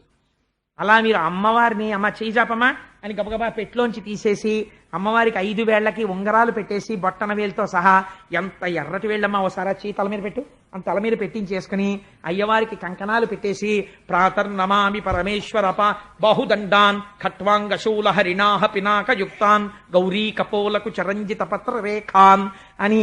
అయ్యా స్వామి చూసావా చెయ్యికి ఇంకా వదలలేదు. రాత్రి పడుకున్నప్పుడు అమ్మవారి బుగ్గలు నిమిరావు, ఆ బుగ్గలకున్న కస్తూరి వేళ్ళకు అంటుకుంది. రేపొద్దున బయట అందరూ చూశారంటే అమ్మవారి బుగ్గలు అంటుకుంది అనుకుంటారు, తుడిచేసుకో అని గబగబా ఉత్తరీయం పెట్టి తుడిచేసి ఇలా ఒకసారి అర్ఘ్యపాత్రలో ఉత్తరీయం ముంచి ఆ వేళ్ళు మెల్లగా తుడిచేసి బాగున్నాయి ఇప్పుడు తెల్లగా అని చెప్పి మీరు పొంగిపోతున్నారు అనుకోండి, తలుపు చప్పుడైంది అనుకోండి మండిపోతుంది. అందుకే పెద్దలు ఆరాధన చేసుకున్నప్పుడు వెళ్ళకండి అంటారు. మీరు పొంగిపోతూ ఇదంతా అయిన తర్వాత అప్పుడు స్నానం అయిపోయింది, ఓ పాత్ర పెట్టి ఇద్దరి పాదాలు పెట్టి మీ భార్య బంగారు కలశంతో నీళ్లు పోస్తుంటే మిమ్మల్ని కట్టుకున్నందుకు ఆవిడ ఉద్ధరింపబడేది. అప్పుడు ఆవిడ వంట చేస్తూ ఉంటుంది, కానీ ఇక్కడ బంగారు చెంబు పట్టుకొచ్చి ఆవిడేమో నీళ్లు పోస్తూ ఉంటుంది, మీరేమో అయ్యవారి తెల్లటి పాదాలు కంకణాలు పైకెత్తి కడిగేసి అమ్మవారి పాదాలు కడిగేసి ఈ లత్తుక గంధం కరిగిపోయిన నీళ్లు తీసి ఇక్కడ పెట్టి అకాల మృత్యుహరణం సర్వవ్యాధి నివారణం సమస్త పాపక్షేకరం శ్రీ పార్వతీ పరమేశ్వర పాదోదకం పావనం శుభం అని ఉద్ధరిణితో తీసుకుని ఇలా పోసుకుని ఇలా తాగేసి మానసికం రా ఇలాగా అని ఆవిడ చెంబు అక్కడ పెట్టేసి ఆవిడ ఇలా పవిట కొంగులో పట్టుకుని నిలబడి తీసుకోకూడదు, కూర్చుని చక్కగా ఇలా ఆవిడ పడితే ఆవిడకు 3 మాటలు పోస్తే ఆవిడ కూడా పుచ్చేసుకున్నాక చూసావా మన స్వామి ఇంట్లో చక్కగాను అని మీరిద్దరు ఆ తీర్థం పుచ్చేసుకుని స్వామి తినండి ప్రసాదం మధ్య పానీయం సమర్పయామి మెల్లిగా తినండి వెక్కిళ్ళు వస్తాయి ఏమిటా కంగారు ఎక్కడికి వెళ్ళిపోరలేండి భక్తులు అని మీరు శాసించి, భక్తుడికి స్వతంత్రం ఉండాలండి, కాసి నీళ్ళు ఇచ్చి అలా గబగబా మళ్ళీ పరిగెత్తేయకండి ఎక్కడో రాక్షసులు వచ్చారని, ఉత్తరాపోసనం సమర్పయామి మళ్ళీ కాసి నీళ్లు తాగండి, హస్తయోహ అర్ఘ్యం సమర్పయామి చేతులు కడుక్కోండి, ఓసారి కాళ్ళు కడుక్కోండి, తాంబూలం వేసుకోండి.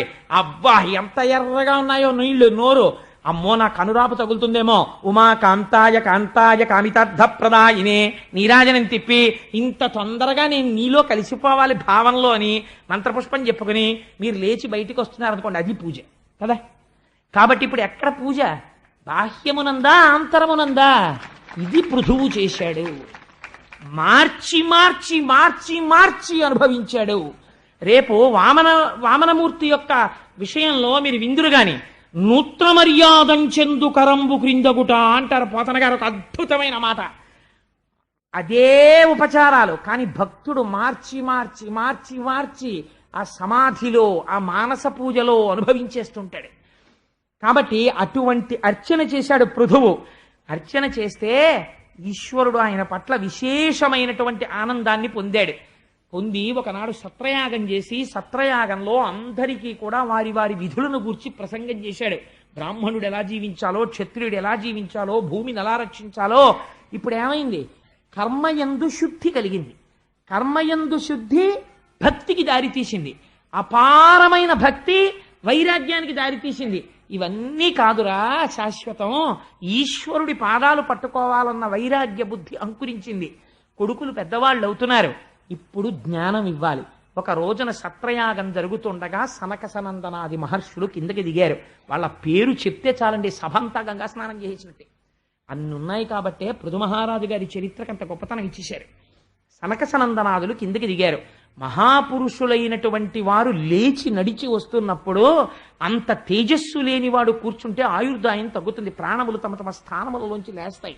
అందుకని లేచి నిలబడితే మళ్ళీ అవి కుదురుకుంటాయి. అందుకని పెద్దలు వచ్చినప్పుడు నిలబడతారు, వారు అనుగ్రహించి కూర్చోండి అంటారు. అలా అన్నప్పుడు కూర్చోవచ్చు.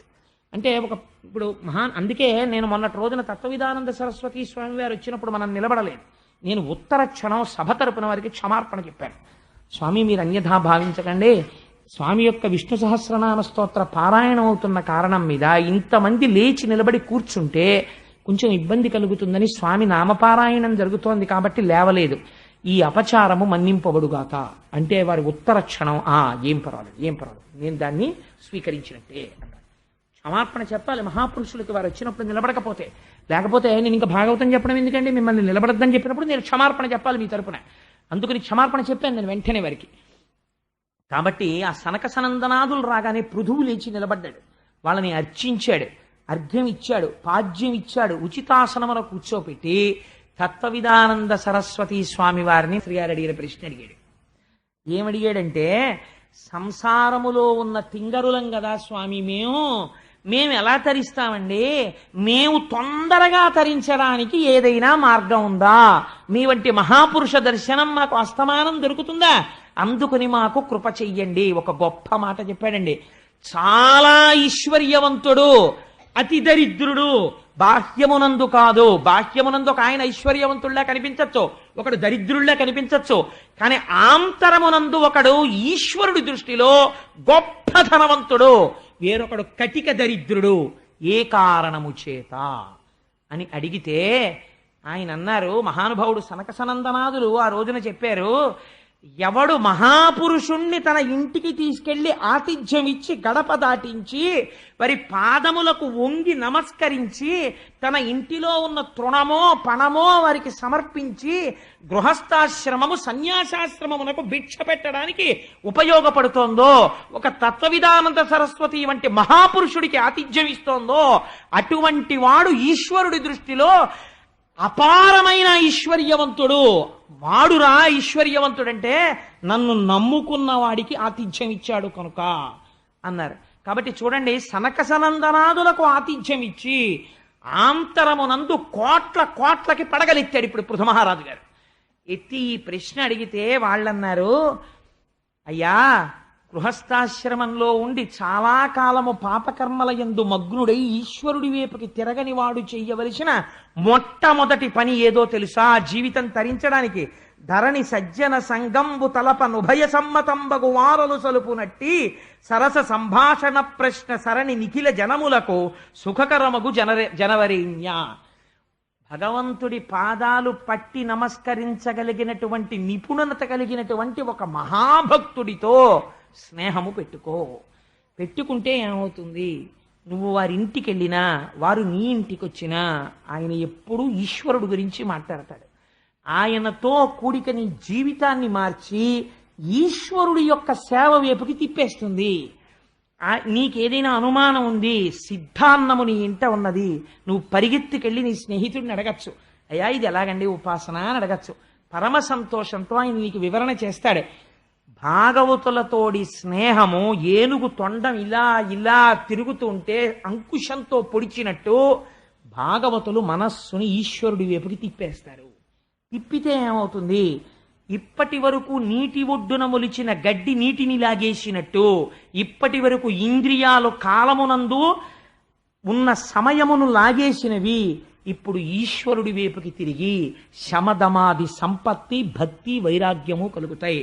మెల్లమెల్లగా నీ పని ఏమైపోతుంది? అస్తమానం ఆ పూజకు పరిగెత్తా, ఈ పూజకు పరిగెత్తా, ఆ గుడికి పరిగెత్తా, ఈ గుడికి పరిగెత్తా, ఆయనతోడి అనుబంధం అలా మారుస్తుంది. కాబట్టి పరమభాగవతులతోడి స్నేహము, వారిని ప్రశ్నించుట, వారితో బాంధవ్యము కలియుట, వారిని అనుసరించుట, కలిసి తిరుగుట, ఇవి నిన్ను ఉద్ధరిస్తాయి. నీకు ఎన్నో గ్రంథాలు చదివితే తెలియని విషయాలు ఒక మహాభక్తుడితో కూడి ఉండడంలో నీకు తెలిసిపోతాయి. కాబట్టి వారు సిద్ధాన్నము వంటి వారు. అటువంటి వారితో కలిసి తిరిగి ఈ సంబంధం ఏర్పరచుకుంటే ఆ భక్తి క్రమంగా నిష్కామయోగమునకు దారితీసి వైరాగ్యం వచ్చి ఉన్నది ఈశ్వరుడు ఒక్కడే. అంతటా ఇన్ని పదార్థములుగా కనపడుతున్నవి నామరూపముల చేత అనేకములుగా కనపడుతున్నాయి, కానీ ఉన్నది బ్రహ్మమొక్కటే. ఉన్న ఒకే మట్టి ఇన్ని పాత్రలుగా కనపడుతోందన్న అనుభవం లోపల సిద్ధించి ఆ జ్ఞానమునందు నిలబడిపోయిన తరువాత ఘటము పగిలిపోతే కుండలో ఉన్న ఆకాశము అనంతాకాశములో కలిసినట్టు నీవు మోక్ష పదవిని అలంకరిస్తావు అని అద్ది బాహ్యంబులైన ఘటాధికములు ఆంతరములైన సౌఖ్య దుఃఖాధికములు అను విభేదనములాత్మ భేదనములగుడ అయ్యుపాధి వినాశనంబునందగలడు. సుఖదుఖములన్న ద్వంద్వములను దాటి ఉపాధిని విడిచిపెట్టి జ్ఞానము చేత ఈశ్వరుడిలో కలిసిపోతాడు, సాయుధ్యము కలుగుతుంది అన్నారు. సనక సనందనాదుల యొక్క బోధ చేత జ్ఞానమును పొందినవాడై ఉత్తర దిక్కుకి ప్రయాణించి ఆశ్రమవాసం చేసి తపస్సు చేసి కొడుకులకి రాజ్యం ఇచ్చేసి ఇంద్రియాల్ని గెలిచి శీతాకాలంలో నీటిలో నిలబడి తపస్సు చేసి వేసవి కాలంలో అగ్నిహోత్రం దగ్గర తపస్సు చేసి శరీరము గురించినటువంటి పూనిక విడిచిపెట్టి ఇది పడిపోయే కాలం వరకు నిరీక్షిస్తానంతే ప్రారబ్ధమని అంత్యమునందు తన యొక్క బుధస్థానమునందు ఉన్నటువంటి వాయువుని ప్రేరేపించి పైకి కదిపి షట్చక్రభేదనం చేసి తనలో ఉన్న పృథివీ తత్వాన్ని బ్రహ్మాండంలో ఉన్న పృథివికి కలిపి జలమును జలముకి కలిపి ఆకాశమును ఆకాశమునకు కలిపి తనలో ఉన్న తేజస్సుని ఊర్ధముఖ చలనము చేసి పునరావృత్తి రహిత విష్ణు సాయుధ్యము కొరకు తనలో ఉన్న తేజస్సుని బ్రహ్మాండమంతటా ఆవరించి ఉన్న విష్ణు శక్తి యొక్క వ్యాపకత్వమునందు కలిపివేసినాడు. కాబట్టి ఏమైంది? పునరావృత్తి రహిత మోక్షమును పొందినాడు. ఈ మాట విని ఆయన భార్య అర్చనయే ఆయన భార్య. ఆవిడ భర్తకి వెంటనే తర్పణ విడిచిపెట్టి తలస్నానం చేసి అగ్నిహోత్రమునందు ప్రవేశించి శరీరమును విడిచిపెట్టి ధ్యానము చేస్తూ భర్త ఏ లోకములకు వెళ్ళిపోయాడో ఆవిడ కూడా ఆ లోకములకు వెళ్ళిపోయి ఆయనతో పాటు నారాయణ శక్తి యందు లీనమైపోయినది. కాబట్టి ఇంత పరమ పవిత్రమైనటువంటి ఈ ఆఖ్యానము అందున కుంభ సంక్రమణం జరిగినటువంటి మాఘపాదివారం ఇవాళ ఇంత పవిత్రమైన రోజు. మామూలుగానే పృథు మహారాజు యొక్క చరిత్ర ఎక్కడ వింటున్నారో బ్రాహ్మణుండంచిత భక్తి పఠించిన బ్రహ్మవర్చస్సు సంప్రాప్తమగును. అంజానందనం చేయడం మానేసిన వాడు కూడా పృథు మహారాజు గారి యొక్క చరిత్ర వింటే ఆ దోషం ఇప్పటికీ నివారణ అయ్యి బ్రహ్మవర్చస్సుని పొందుతాడు. క్షత్రియుండర్ధి అయి చదివిన విన్నను జగతీ విభుత్వంబు సంభవించు అంటే సంధ్యావందనం మానమని కాదు నా ఉద్దేశం, చెయ్యండి ఇప్పటికైనా అని. అందుకని క్షత్రియుడు అర్ధి అయి నాకు ఈ రాజ్యం కావాలి అని పృథు మహారాజు గారి చరిత్ర విని యుద్ధానికి వెడితే ఈ జగత్తునంతటినీ గెలిచి సార్వభౌముడవుతాడు. వైశ్యుండు విని ధనవంతుడై యొప్పును శూద్రుండు వినిన శిష్యులోకుడగును. వైశ్యుడు పృథు మహారాజు గారి చరిత్ర వింటే ఆయన వ్యాపారంలో అనేకమైనటువంటి లాభాలు కలిగి ధన సంపత్తిని పొందుతాడు. ఇతరములైనటువంటి వారు గొప్ప మర్యాద తెలుసున్నవాడరా, పెద్దల్ని సేవించే తత్వం ఉన్నవాడని పెద్దల యొక్క అనుగ్రహాన్ని పొంది వాళ్ళ కుటుంబాలు వృద్ధిలోకి వస్తాయి. సుప్రసిద్ధుండు ప్రఖ్యాతయసుడు ప్రజలు లేని యథముడు వితత సంతానయుతుడు మూర్ఖచిత్తుండు విజ్ఞాన బోధమతి యోగుచు నుతికెక్కుదురు మహితాత్మ.